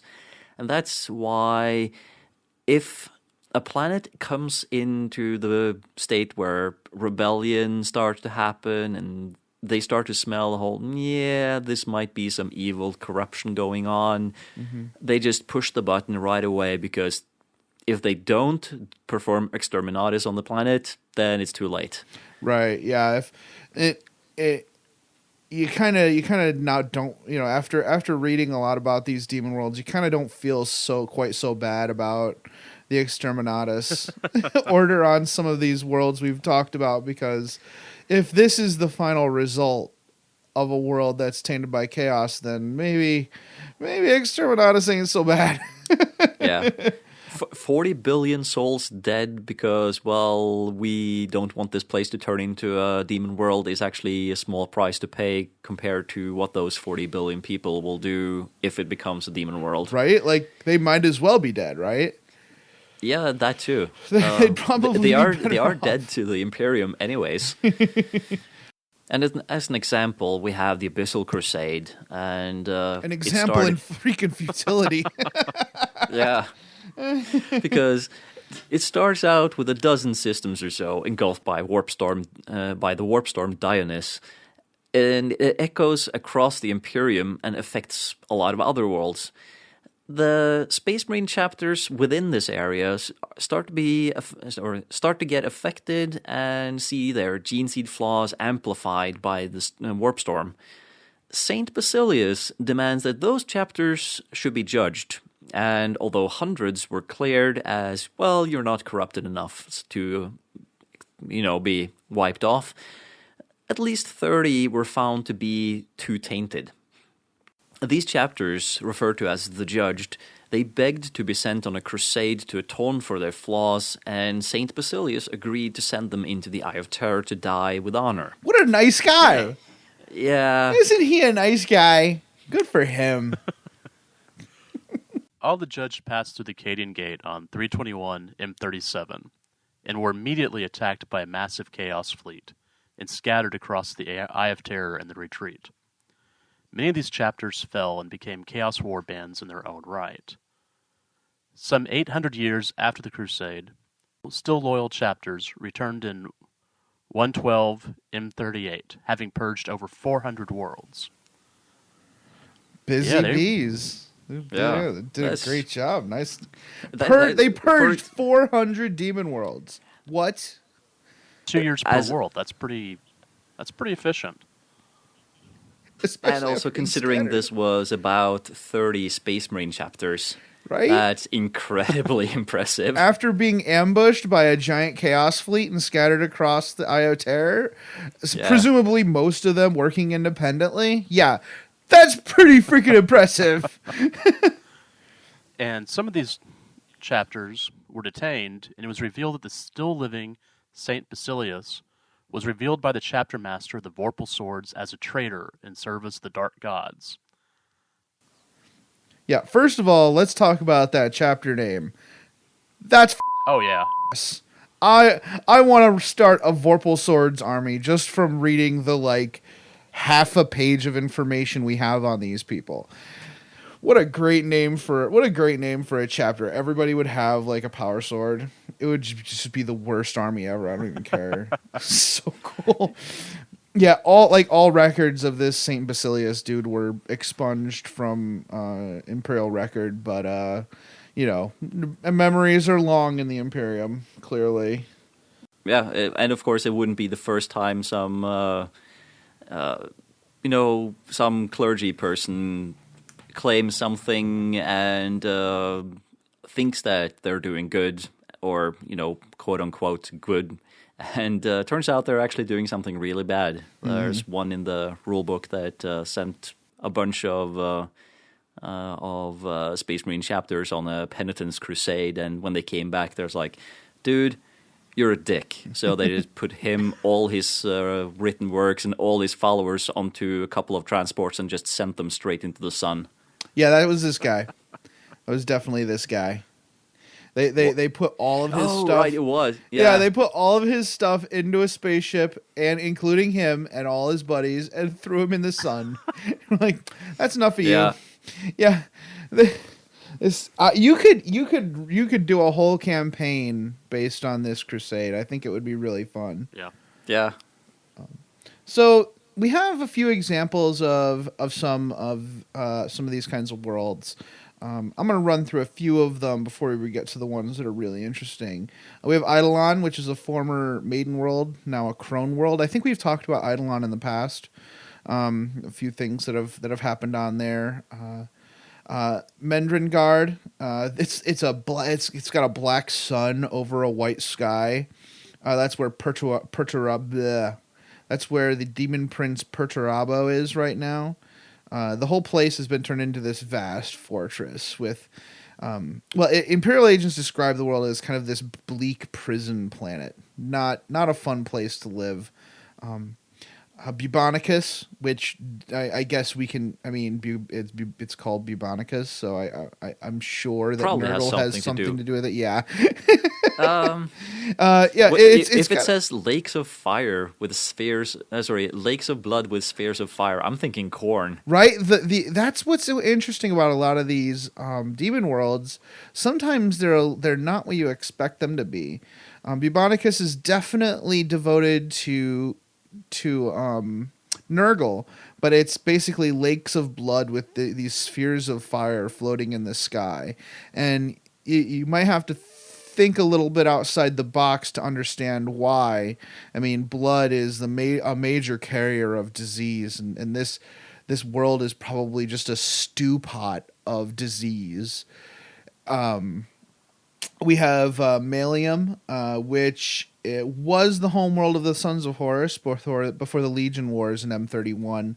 Again, the Legion Wars were one of these conflicts where the Chaos powers fought against one another for power and territory, particularly Demon Worlds.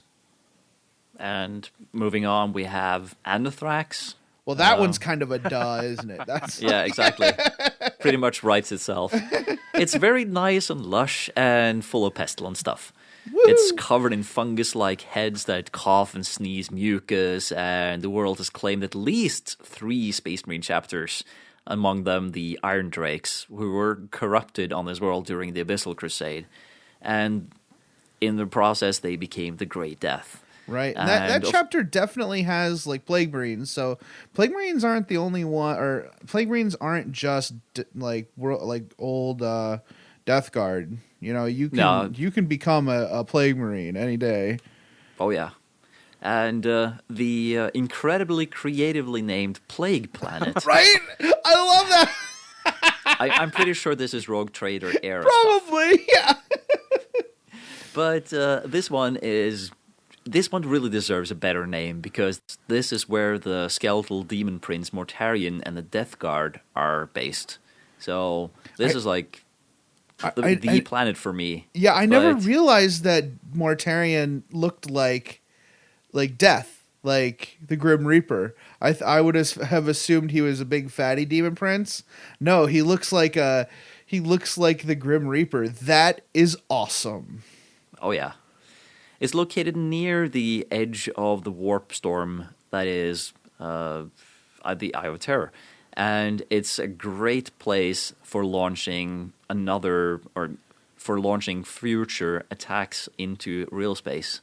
So it's quite a busy place. Oh yeah. It's dominated by beastmen and diseased humans, and a lot of these should have been dead like hundreds of years ago, but they're still around because, Grandpappy Nurgle really loves his followers. Yeah, he's a nice man. He gives them life. Exactly. I don't see what people have a problem with. Loves and hugs. Yeah. Yeah. Yeah. Hugs and kisses. There we go. And if you're on a ship and you're struck by some kind of evil Nurgly disease, for some reason these ships always find their way to this demon world, proving that the reach of these worlds can be really strong. Yeah. It's like they know that this is where they're going. Yeah, isn't that interesting? It's like it's like reinforcing the idea that the warp and stuff bellies these old ideas of hell and heaven and stuff, or at least afterlives. And this is almost like a plaguey afterlife that these ships go to and their residence. So that's really interesting. Again, showing that these demon worlds can have such amazing reach. And also, I think this is another really good point about how great Nurgle is. He's into recycling. Right? He's taking these ships, taking them in, filling them with his followers, and sending them back out again to do good stuff. I love this guy. The next planet is Sikaris, and it's located in the Eye of Terror and ruled by the Word-Bearers. The Word-Bearers' Dark Apostles sit council in the Basilica of the Word and plot the fall of the Imperium while their Lord, Lorgar, sits in eternal meditation on the will of the Chaos Gods. Millions of slaves toil endlessly erecting shrines to the Dark Gods, constantly building atop previous ones, creating a vast subterranean network. So this world has these incredible, huge towers that are soaring. Then it also has basements and subterranean network that goes almost to the molten core. Right. Yeah. Like, can you imagine? Like, I'm imagining, the soaring tower, something that was a soaring tower 100 years ago, becomes part of the underground network today because they just keep building up and building up. Well, I'm just imagining like flying buttresses that are down at the very bottom, and one of them finally decides to give way under like a kilometer of oh god, other buildings, and everything else just kind of falls in because of it. Right, just a constant tearing down and building up, and all the tectonic activity that must affect this somehow over time. Like, you're just constantly, this place is constantly shifting. How great would Sikaris be as kind of the location of a new 40K board game? I think this place would make a great flights. What is it called? The company Flight? Fantasy Flight. Thank you.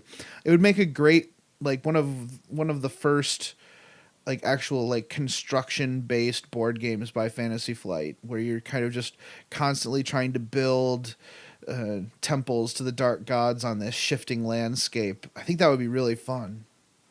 And of course, this also turns my perception of the whole chaos planet. So there's, tectonic activity moving things around and everything. Here we actually have slaves who are building constantly, and maybe things collapse, or they're just putting towers upon towers, and everything has to be made even more pretty. And because the whole thing is basically a planet-size shrine, so in a way it's a shrine world like the Imperium has tons of, but it's a demon world.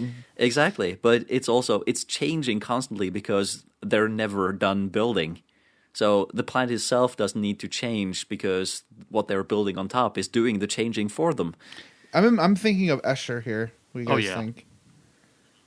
Yeah. Oh, This is definitely channeling Escher for sure. Yeah, that Escher drawing with the stairs. Yeah. Oh yeah. Absolutely. You find that too amusing. Is Escher a bad word in Norwegian? No. Okay. I just find his drawings to be really in fun. Yeah. They're really playful. Yeah, it is really cool. Then we have Sorterius, planet of the sorcerers. This is the planet of the home planet of the Thousand Suns, and Tisca, the City of Light, which was transported here from Prospero by Magnus the Red. It's extremely hostile, bright and burning, with a huge ring system, except these rings are the physical manifestation of screaming souls. That is so badass! Yeah. That is so badass! Sorry, go ahead. I just love how badass that is. And then climactic toll and geologic change mark the face of Sortarius. And among the many towers jutting from the lava is a tall obsidian tower of Magnus, topped with an ever-watching eye. Over time, the world has attracted thousands of humans and beastmen worshippers that become part of the Chaos or the Thousand Sons war bands, and possibly the Black Legions as well. Yeah, probably. I'm just saying.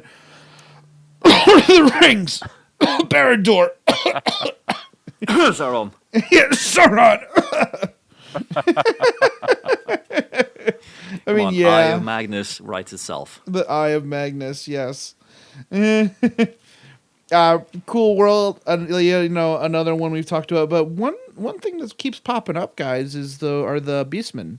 I mean, damn, with all the stuff that's been put out recently, I would be very surprised if we didn't get to see some Beastmen minis before too long. What do you think? Yeah. Well, you already do technically have them, so it's just a conversion thing, but we don't really have any rules for them. Yeah, no. I mean, you could just use them as cultists, I guess. Did you? Oh, yeah. You know what? Aside, did you guys see that new cultist box finally?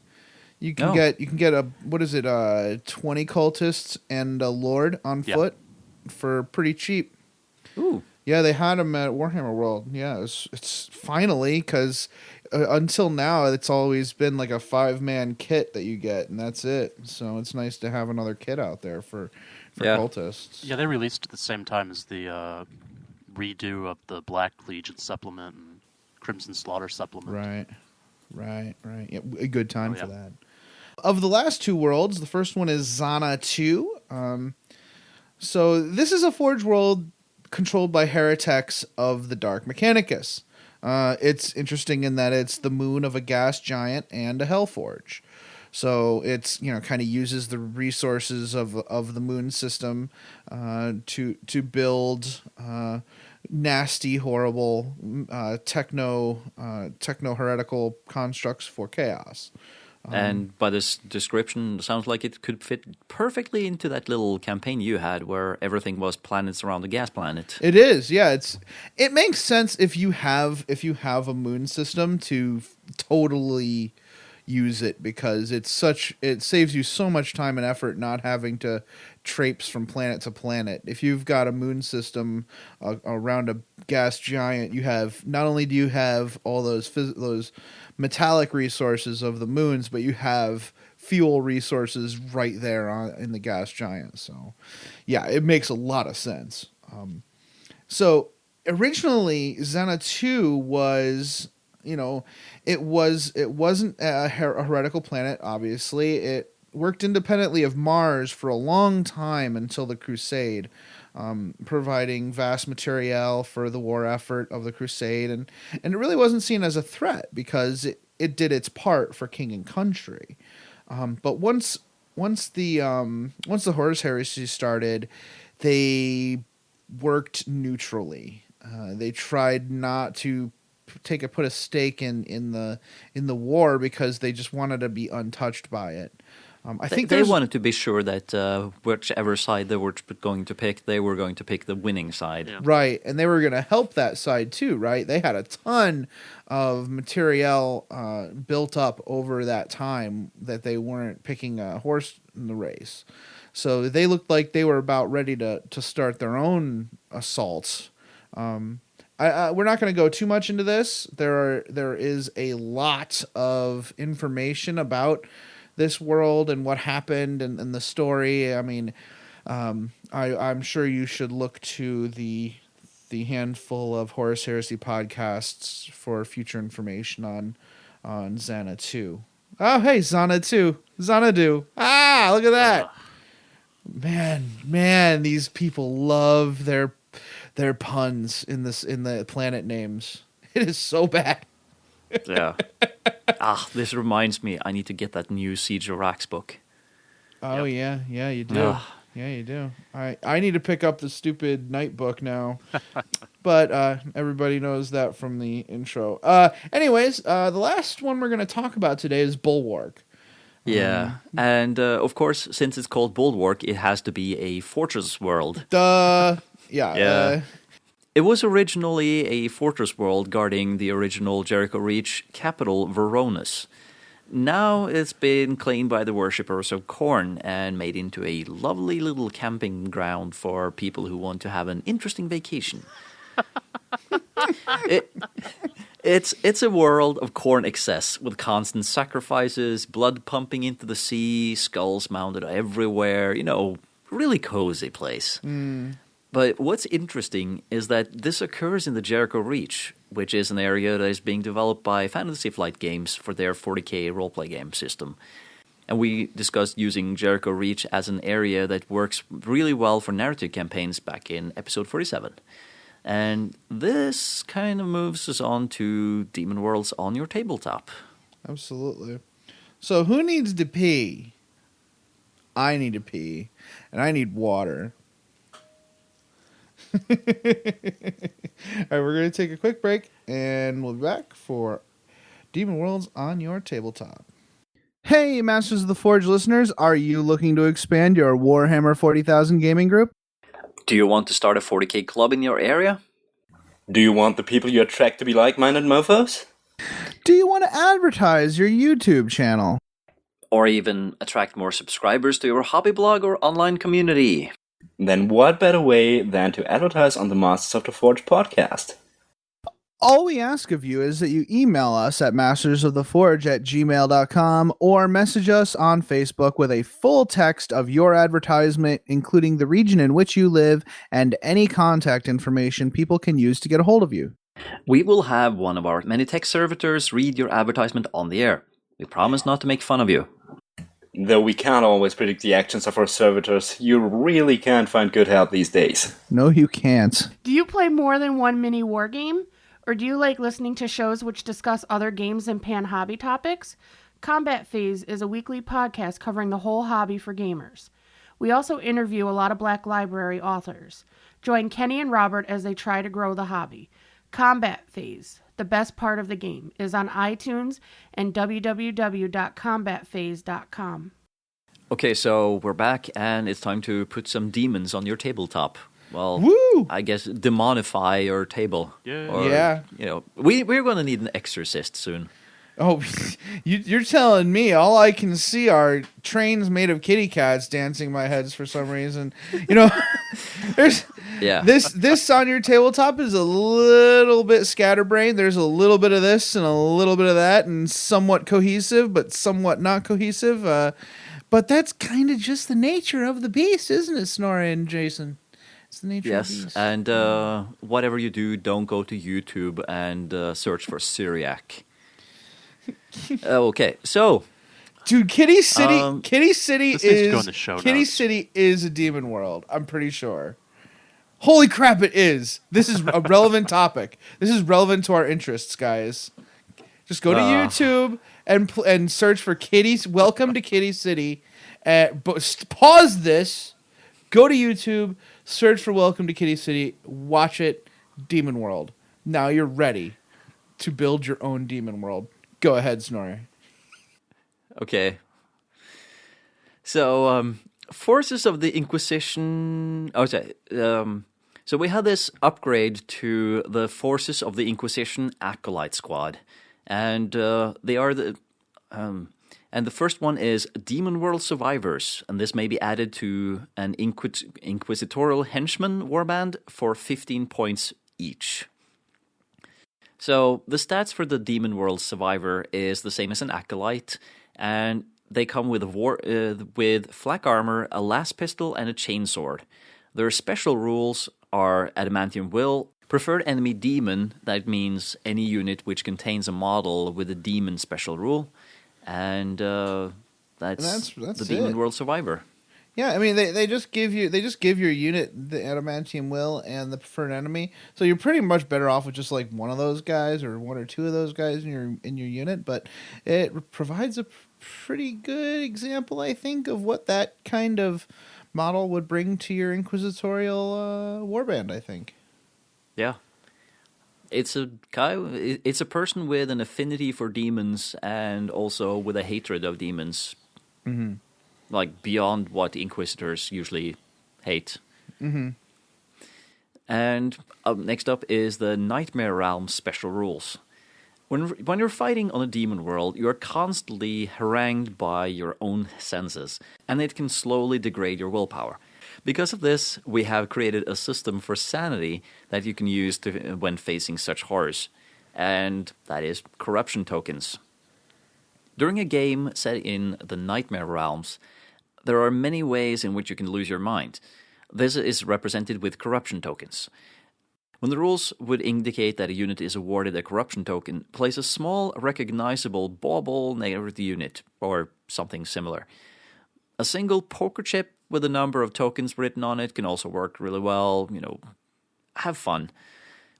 Independent characters gain corruption tokens simultaneously and separately from the units to which they are attached. For example, if an independent character is joined to a unit which has contracted 5 corruption tokens and then moves out of that unit, both the character and the unit will have 5 corruption tokens each. So it starts getting kind of dangerous to shuffle people around because they're going to bring that corruption with them. Yup.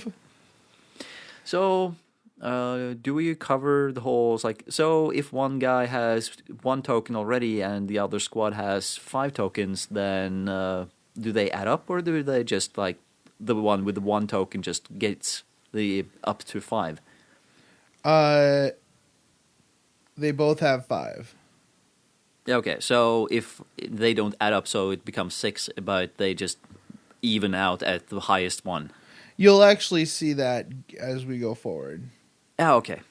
Disturbed characters can spread corruption. If a character moves into a unit with less corruption tokens than themselves, then that unit instantly gains 1 corruption token.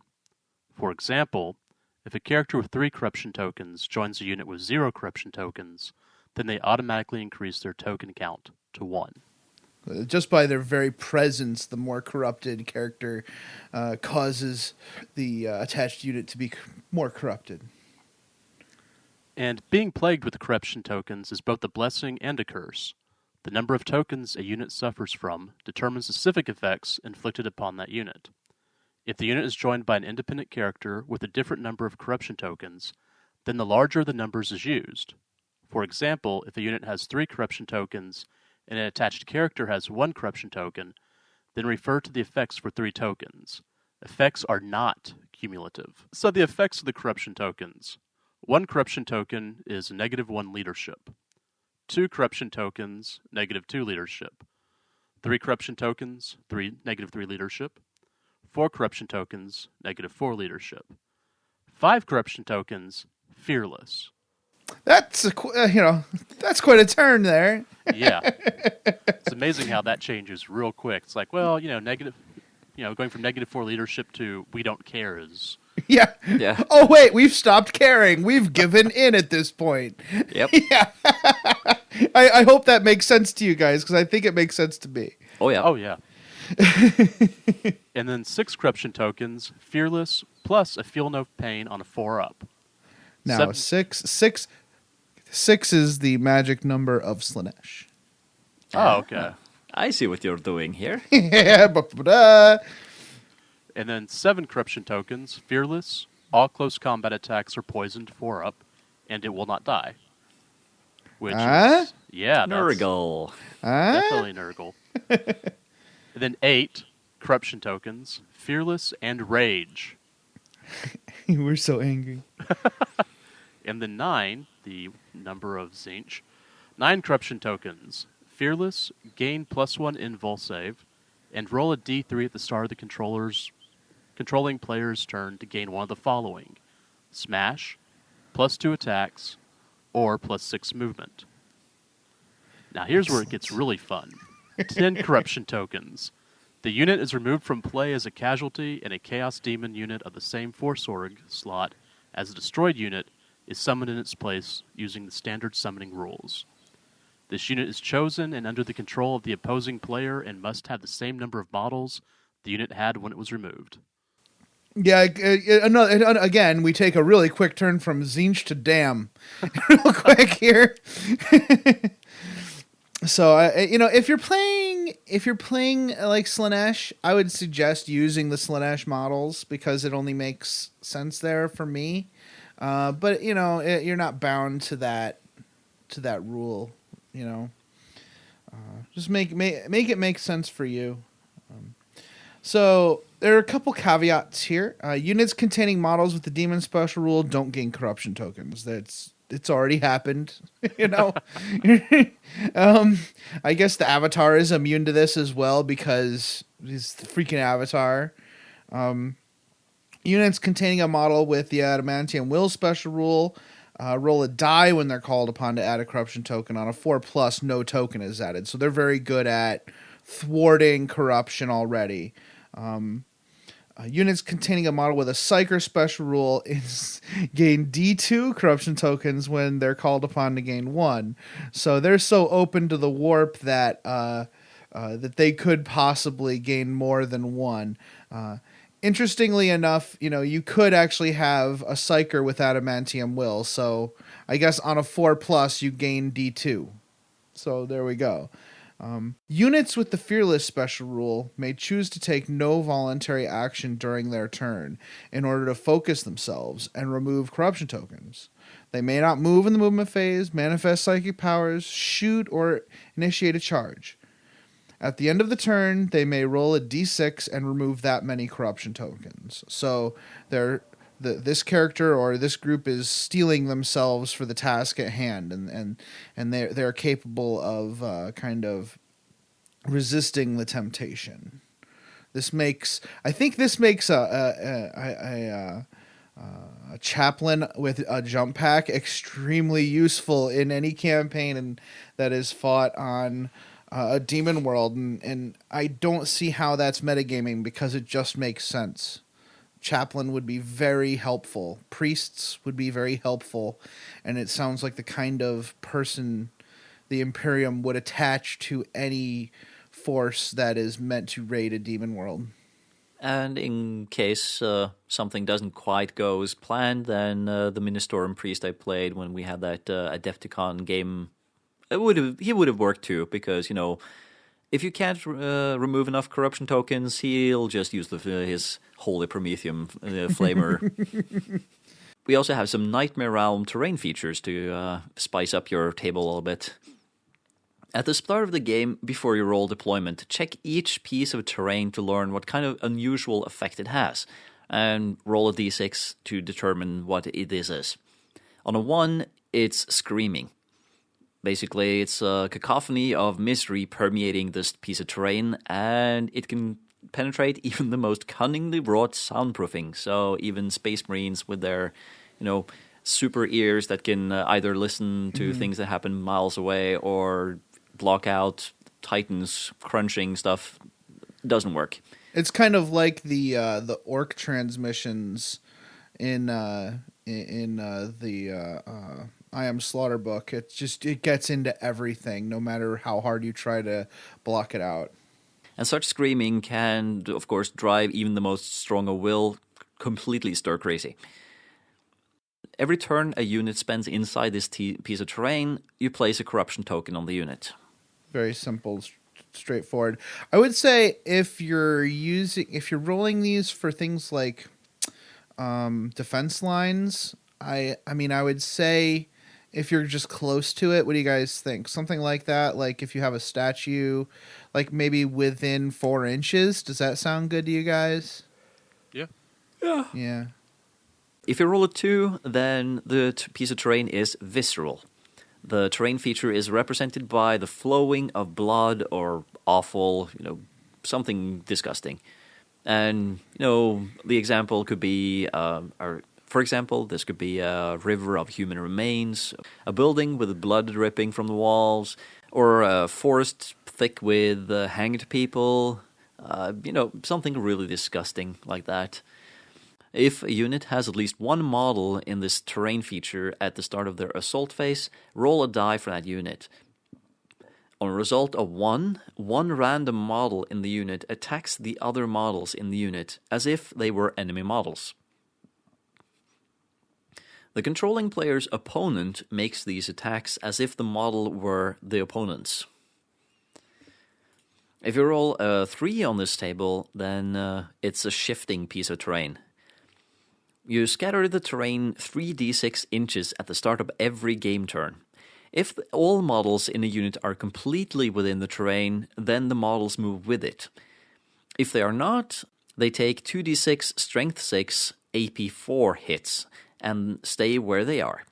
If the terrain moves over any other units, they also take this same type of damage. If the terrain ends its movement over any other models, then they are placed inside the terrain exactly where they were before the terrain piece moved.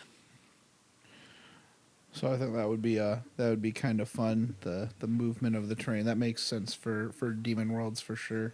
Yeah. You may even want to come up with scenarios that just use this one piece of terrain. So, like maybe a whole scenario where the terrain shifts, or one scenario where you're on a blood world where all the terrain is visceral. You could theme your terrain like that as well. Yeah. Just think of a city fight where all the buildings hop around. That would be amazing. I had a D&D campaign where the campaign was set in Jerusalem, but it was like 3,000 years in the future. So it was like a kind of a future past type scenario.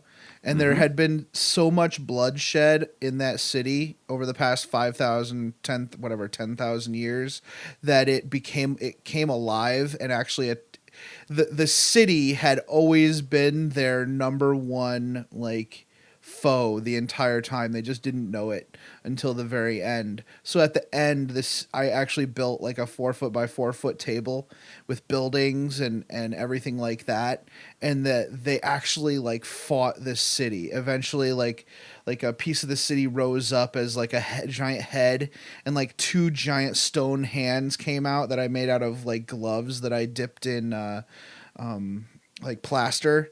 And all the buildings and stuff attacked them as animated objects, and the hands grasped them and tried to grab them, and the face tried to bite them, and they fought it. And that was the end of that campaign. That was one of the best campaigns I've ever run. So it was a nice version of Rocks Fall, Everyone Dies? Much nicer than that, yeah. If you roll 4, Haunted. The spirits of the damned haunt this terrain feature. If a player has units even partially within this terrain feature at the end of their turn, the unit must take a leadership check. On a failed roll, the unit must move D6 out of the terrain. If some models are still within the terrain feature, then the unit gains a corruption token and takes D6 Strength 4 AP-hits, originating from the center of the terrain feature. You might be noticing a trend here. None of this terrain is nice. There's nothing good about most of this terrain. It is all just awful. Number 5 on the terrain table, Forge or Garden. A unit within this terrain feature can be enticed by the warp spirits within. At the end of the controlling player's turn, they may gain a corruption token and roll a die. On a 4-up, the unit either regains a fallen warrior, a wound, or a hull point. Players may do this any number of times. Demons and demon engines make this roll on a 3-up. You may wish to limit the type of unit capable of being restored by this terrain based on its physical features. For example, a woods might be a garden, which can only restore infantry, or a ruin might be a forge, which can only restore vehicles. All right, you might want to use your better judgment there, but yeah, you can do it as many times as you want, gaining as many corruption tokens as you want as you go. So this could be, it could be really powerful, but at the same time, you're being corrupted the entire time. So, And number 6 on the terrain table is hypnotic. Units within this terrain feature are treated as if under the effects of the hallucination psychic power, which is such a great power, especially if someone has a low leadership. Like Tau or Kroot. oh, poor Tau. So we've also come up with some Nightmare Realms narrative objectives to use. If your game didn't have enough crazy rules already, we're adding more. So hold on to your butts. On a roll of a 1, it's a spirit of chaos. This malevolent spirit is bound within some kind of vessel, but it can still lash out and cause serious harm. If a unit is holding this objective at the end of the controlling player's turn, roll a die. On a 1, the unit suffers a single Strength 8 AP 1 hit. So this is a very dangerous version of sabotage. Number 2 is Fount of Power. A blessing of one of the Chaos Gods promises power beyond imagining. If a unit is holding this objective at the end of the turn, it may choose to increase or decrease its number of corruption tokens 2, 6, 7, 8, or 9. So you can choose which Chaos God is corrupting you. Isn't that nice? Number 3 is Icon of Purity. A talisman to ward against the fell powers of chaos has been installed here. A unit holding this objective may remove D6 corruption tokens at the end of their controlling player's turn. Re-roll this objective if it is located within a forge or garden terrain feature. So you can't have an Icon of Purity sitting inside a forge or garden because it will just be instantly corrupted. The 4th one is a coveted relic. This ghastly yet dear icon to the Chaos Gods fills all who gaze upon it with greed. All units gain hatred against a unit holding or contesting this objective. So the contesting, I think, helps this a little bit. At first it was just like holding, but if somebody assaults you and you're both contesting it, you both get hatred because you both want that relic so badly. It's mine. Mine! Number 5 is the Innervating Eye. A unit holding this objective during their shooting phase make a single ranged attack at any other unit, friend or foe, instead of shooting normally. If this attack hits, that unit gains 1 corruption token. This is very dangerous if you're sitting in Tzeentch territory. Yeah. And finally we have Beacon of Ruin.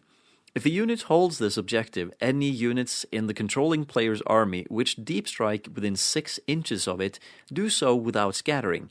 In addition, any friendly units moving directly towards the objective during their movement phase adds d6 inches to their movement.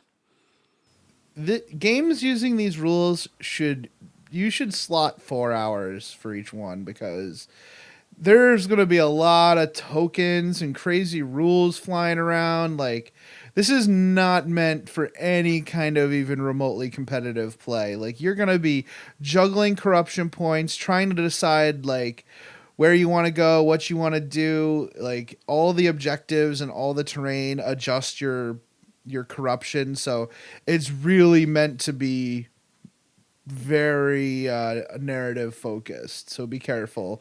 Don't very random and completely confusing.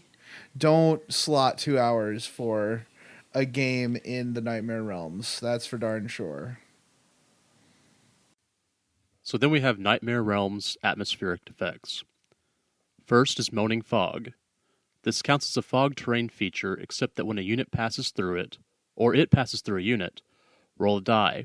On a 4-up, the unit gains a corruption token. Oh, and in case people forgot, the fog terrain feature is something we talked about in our first couple of episodes, where we actually have a piece of cotton or something on the table that can move around with wind and such, and people can just walk through it without problem. It's not like a blocking feature. If you're looking for those rules, you can find them in the 2014 to 2015 annual publication that we have on our website. Yep. Next is the Blood Mist. When a unit passes through it, they add +1 to their attacks characteristic for that player turn. Also roll a die. On a 5-up, the unit gains a corruption token. The third is Plague Fog. This counts as a terrain feature except that it deals D3, Strength 1, AP dash, Poison 4-up hits against any unit it passes over or that pass through it. Also, roll a die. On a 5-up, the unit gains a corruption token. The Pheromone Cloud is yet another fog feature. This one gives you a +1 to your Feel No Pain, but again, you'll gain a corruption token on a 5+. The Blood Rain actually is the first one that's not a fog. This one is just a constant effect over the entire board. During the Blood Rain, you gain a +1 to your attacks characteristic while it falls. You could probably do this similar to Night Fighting, or for your scenario. I guess it would be very scenario dependent. Maybe it starts it's raining blood at the beginning of the game, and on a 4+ it goes away. That might be a fun way to do the Blood Rain, or vice versa. If enough models are killed during the game, it starts to rain blood. That might be a really cool effect. Actually, I prefer that latter one because it makes complete sense to have the assault ability later in the game from a technical perspective, and it makes sense that it'll only start raining blood once enough souls are sacrificed to Khorne. After that, we have the Malaise of Change. So Night Fighting is in effect while the Malaise is active, so you're kind of seeing through this soupy field of change and kind of like almost a mirage. In addition, at the end of every player turn, that player may move any and all terrain features up to 2 inches each. So you're kind of just slowly shifting terrain around. It wouldn't be too bad if you have like models and stuff on them. It's only 2 inches and you can regain coherency during your turn. And finally, we have some traits for your Loyalist and Chaos Space Marines if you're going to play the Abyssal Crusade warbands. For good or ill, the chapters which fought in the Abyssal Crusades are forever changed due to their experiences in the Eye of Terror. Any unit of Chaos Space Marines which can take the Veterans of the Long War upgrade may instead take the Veterans of the Abyssal Crusade upgrade. Any Adeptus Astartes, except for the Salamanders, the Grey Knights, and the Space Wolves, may also take this upgrade. In either case, all units in a formation or detachment which can take the rule must do so. Also, in either case, this upgrade costs 1 point per model. We have the rule Scars of the Past. Both Space Marines units and Chaos Space Marines units gain the preferred enemy with both Chaos Space Marines and Space Marines. Both also gain hatred with the Inquisition. Now, whether they would actually fight the Inquisition or other Space Marines or other Chaos Space Marines is up to you as a player in your story, but you're not pleased with other people after that crusade. You kind of feel a little bit put upon, you know? Yeah. Too bad there aren't really that many people playing Adeptus Sororitas because they are like the embodiment of the Adeptus Ministorum, and if there's anyone you want to hate, it's definitely those. I guess that should be a special rule. Hatred Sisters of Battle should be like specifically stated. All right, that's fine. We could do that. It would be Inquisition. here. Inquisition. All right. Okay.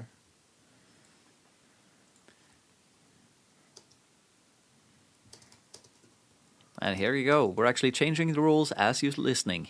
Well, we do that all the time. Yeah. Definitely edit point. Yeah.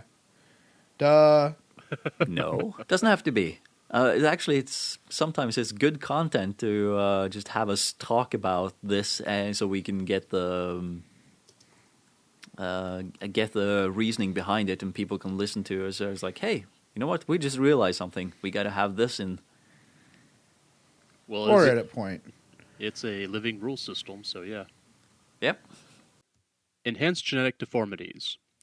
Every chapter which suffered through the Abyssal Crusade are still plagued by the enhanced flaws in their gene seed. How this manifests is based on their parent chapter. The Blood Angels, of course, veterans of the Abyssal Crusade often find themselves overcome with the Red Thirst. This unit, in a turn in which this unit charges into combat, models add 1 to their initiative characteristics until the end of the assault phase. A model that has made a disordered charge then receives no benefit. That's almost literally the rule for the Red Thirst from the Flesh Terrors. Oh, yeah. Yeah. Then Dark Angel successors, who suffered from the Abyssal Crusade, find it hard to trust others in the Imperium, or anyone for that matter. They are desperate allies to all forces of the Imperium except for other Dark Angels. They may also re-roll all failed Deny the Witch rolls against telepathy. Yeah, they trust no one. Well, they are Dark Angels. Yeah, they're super. Yeah, all of these abilities kind of go Super Saiyan on all the chapters' mental issues. Veterans of the Abyssal Crusade of the Iron Hands chapter are so disgusted by their own form that they can't bear to look upon it.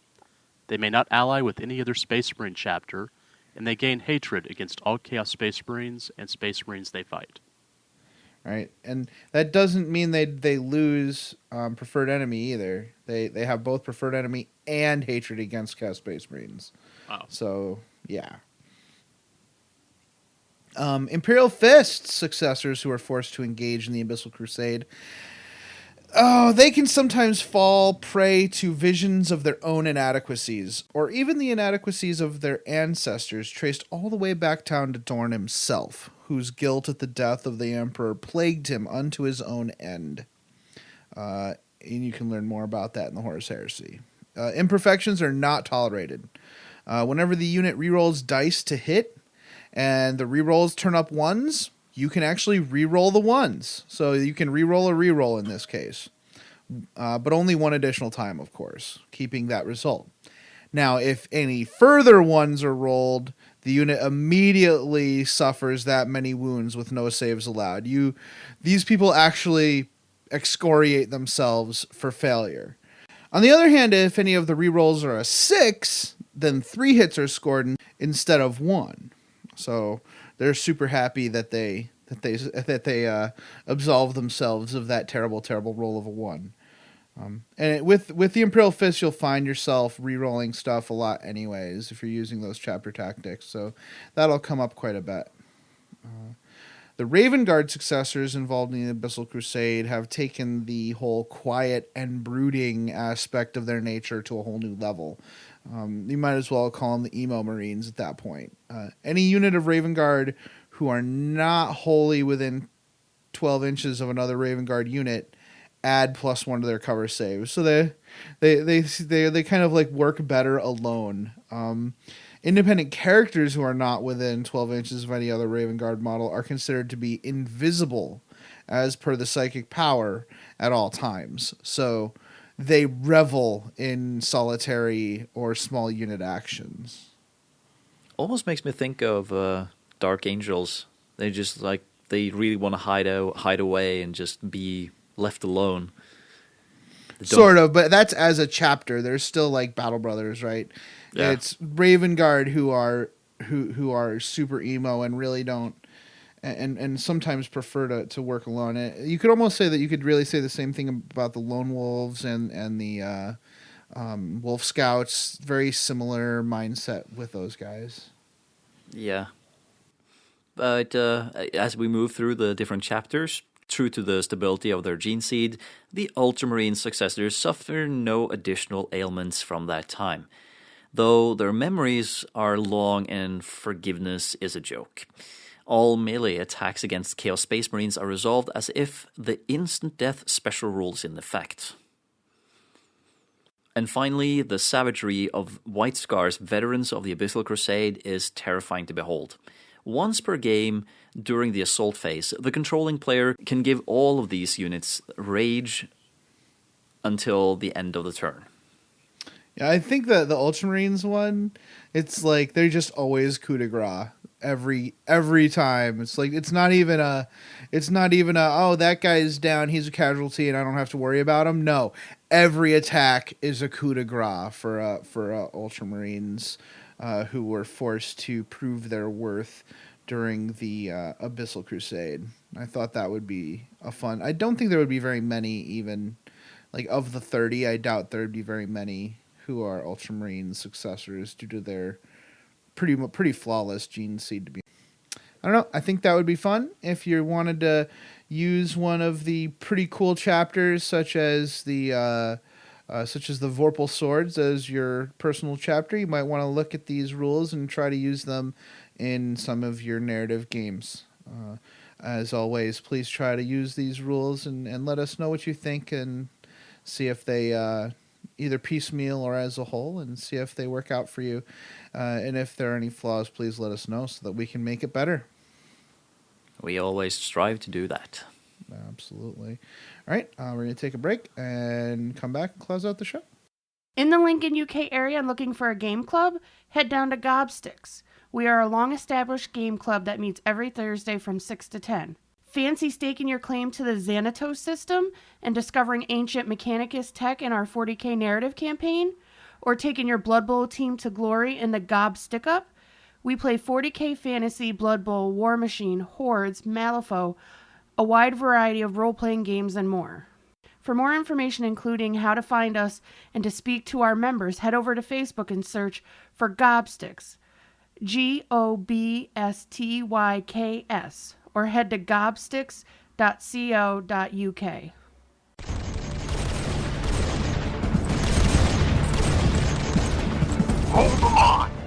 NGC 40K, where the story meets the table. Join the hosts at Pete's Bar as they explore the craft behind the models, the story behind the scenarios, and the camaraderie behind the game. Listen to the podcast and join in the discussion at ngc40k.com.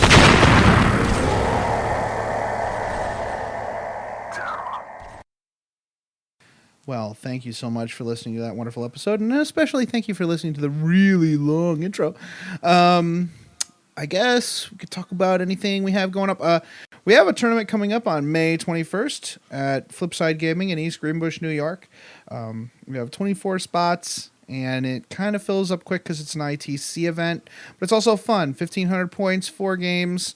I believe Jason and Mike Mike came yesterday to the APOC event. That was really cool. Thanks for coming all that way, Mike.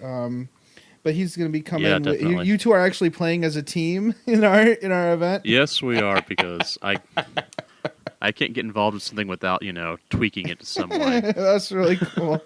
And if anybody raises a stink about it, I'll just tell them themselves. And other than that, I really don't have anything else. Do you guys have anything else? Not really. No? All right. Nope. Well, if this is your first time listening to Masters of the Forge, check out mastersoftheforge.com. That's where we have all of our rules supplements up there for you. Anybody who is listening to this, please check out our Facebook page and check out the post for this episode, because there will be a link to our yearly questionnaire. Survey. Thank you. Our yearly survey. Please fill that out and let us know what you think about the show and how the direction the show has been going and what you want to see in the future. We're very interested in that. I think the info we got last year really helped us be better this year. So please give us please respond to that survey, and it'll help us out a lot. Next episode is going to be a very interesting episode. We have some things in the works, partnering with some people, but we'll talk more about that next time. But until then, Play the game the way you want to. sure. Technically, should Jason start I practicing really that think he one? needs to practice. Go ahead, Jason. Play the game the way you want to. Right? The way you want to. Exactly. Don't let anyone tell you how to do it. Or if they do, make sure, I don't know. It's still fun. Yeah. Of course. And Always. also, it really helps to actually follow the rules within the reasonable limits, of course. Or if we tell you to play it that way, and in which case we always tell you to play it the way you want to. So, that's kind of a catch-22. We're telling people to play the game the way they want to, which is telling them how to play it. So, It's like a self-conflicting yeah, that's weird. statement.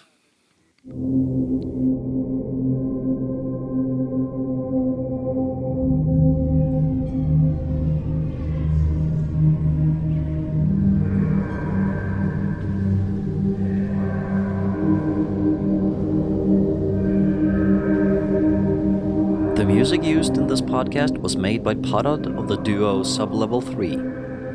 The track is used with his permission. This podcast is protected by the Creative Commons Attribution, No Derivatives, Non-Commercial International License. More information about this license and contact information if you have any requests can be found at our blog, mastersoftheforge.com.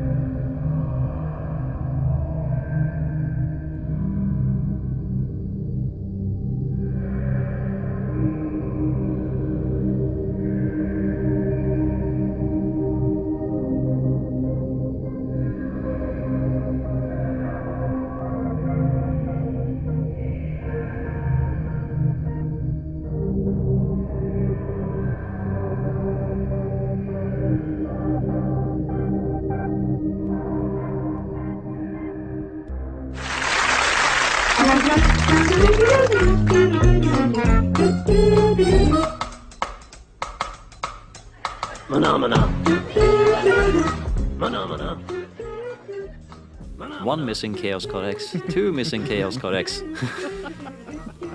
We really need that one. Don't you think? We need a new Chaos Marine Codex. Oh, yeah. Yeah. Sure. Did you see that infographic I posted to you guys on on Discord? The percentages on what people are.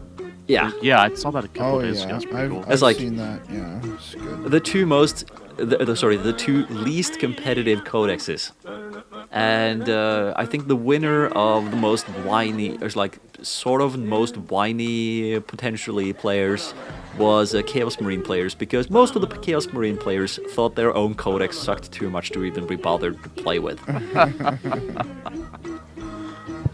Yeah, we have a Chaos Marine Space Marine player who has basically stopped and is starting to play Necrons. Yeah, I can't wait for the new codex to come out because, well, I haven't exactly felt like playing a lot lately, but, I really like to have a Chaos Codex that actually encourages me to play Death Guard. Oh, yeah. Because Chaos Codex, as it is right now, is technically Chaos or Codex Black Legion, even though Black Legion has their own codex. Yeah. Anyways.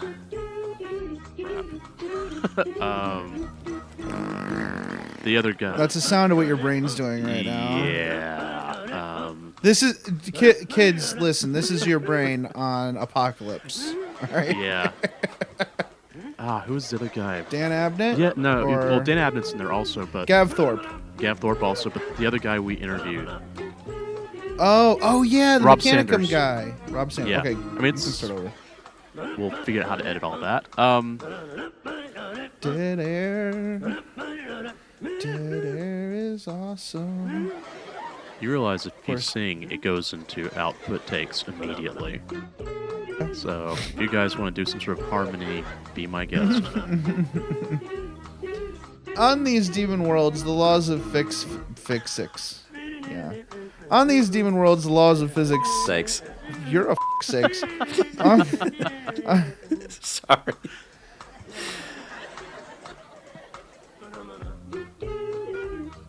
Stopping. Good lord. The recording. That was an hour 15 minutes of Your mom's an content. hour 15 minutes. I believe that this planet is spelled wrong. And it's Sikaris, not Sicarius. Yeah, And if we spell it wrong, then it's like, who cares? No, you care. You'll go through the show notes and fix all of my spelling errors. You haven't seen that I did that early today, have you? I don't know. I just assume it's gonna happen. It already did. I saw it. I was watching it live. Yeah, I just... All right. It was original. Do this one? Yeah. You know, I can do this. I'm not seeing it. Sorry, go ahead. Oh, sorry. I have marked it. Weird. Go ahead. There we go. Okay. Because of this, we have created a cistern. Maybe on the Nurgle world. Yeah. Oh man, your voice is so pretty on this thing. You sound really good. I'm glad we asked you to be on today. Well, super sexy southern voice. Not as sexy as evil space elves, I must say. Oh my god, that man's voice melts my nethers. It's unbelievable. I mean, what? Moving on.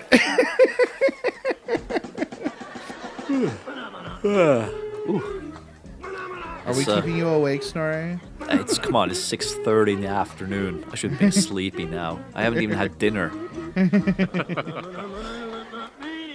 The second, building with the love.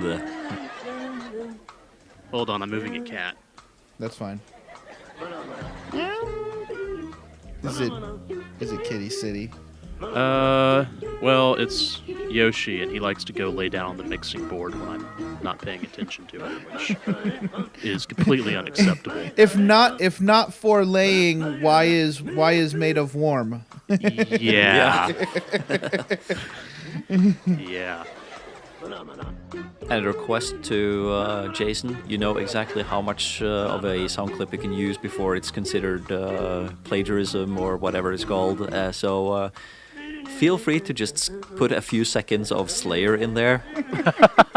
A rain of blood, yeah. Excellent. Yeah, it's raining blood. I like that. I like the sound of that. As soon as we're in a small break, someone puts on Kitty City. Who is it? Not me. I can't imagine who it could be. Those videos, they are so freaky. At the same time, I was sitting there, I was laughing so hard, I was hurting. Because I just can't stop myself.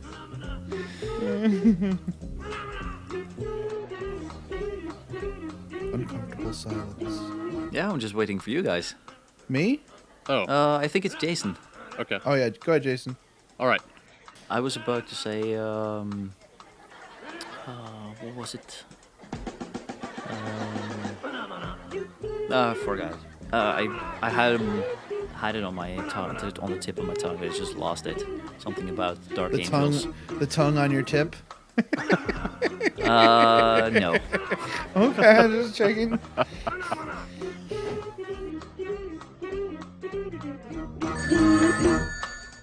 Hello? Okay, just a second. It's for you.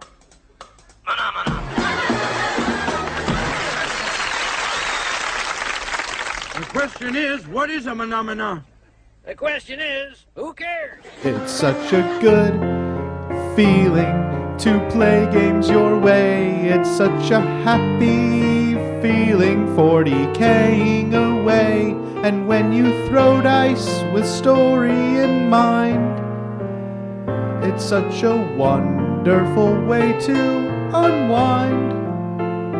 It's a good feeling, a very good feeling, the feeling you know that we'll be back when the fortnight's new, and we'll have new ideas for you, and you'll have things you'll want to talk about. We Will 2.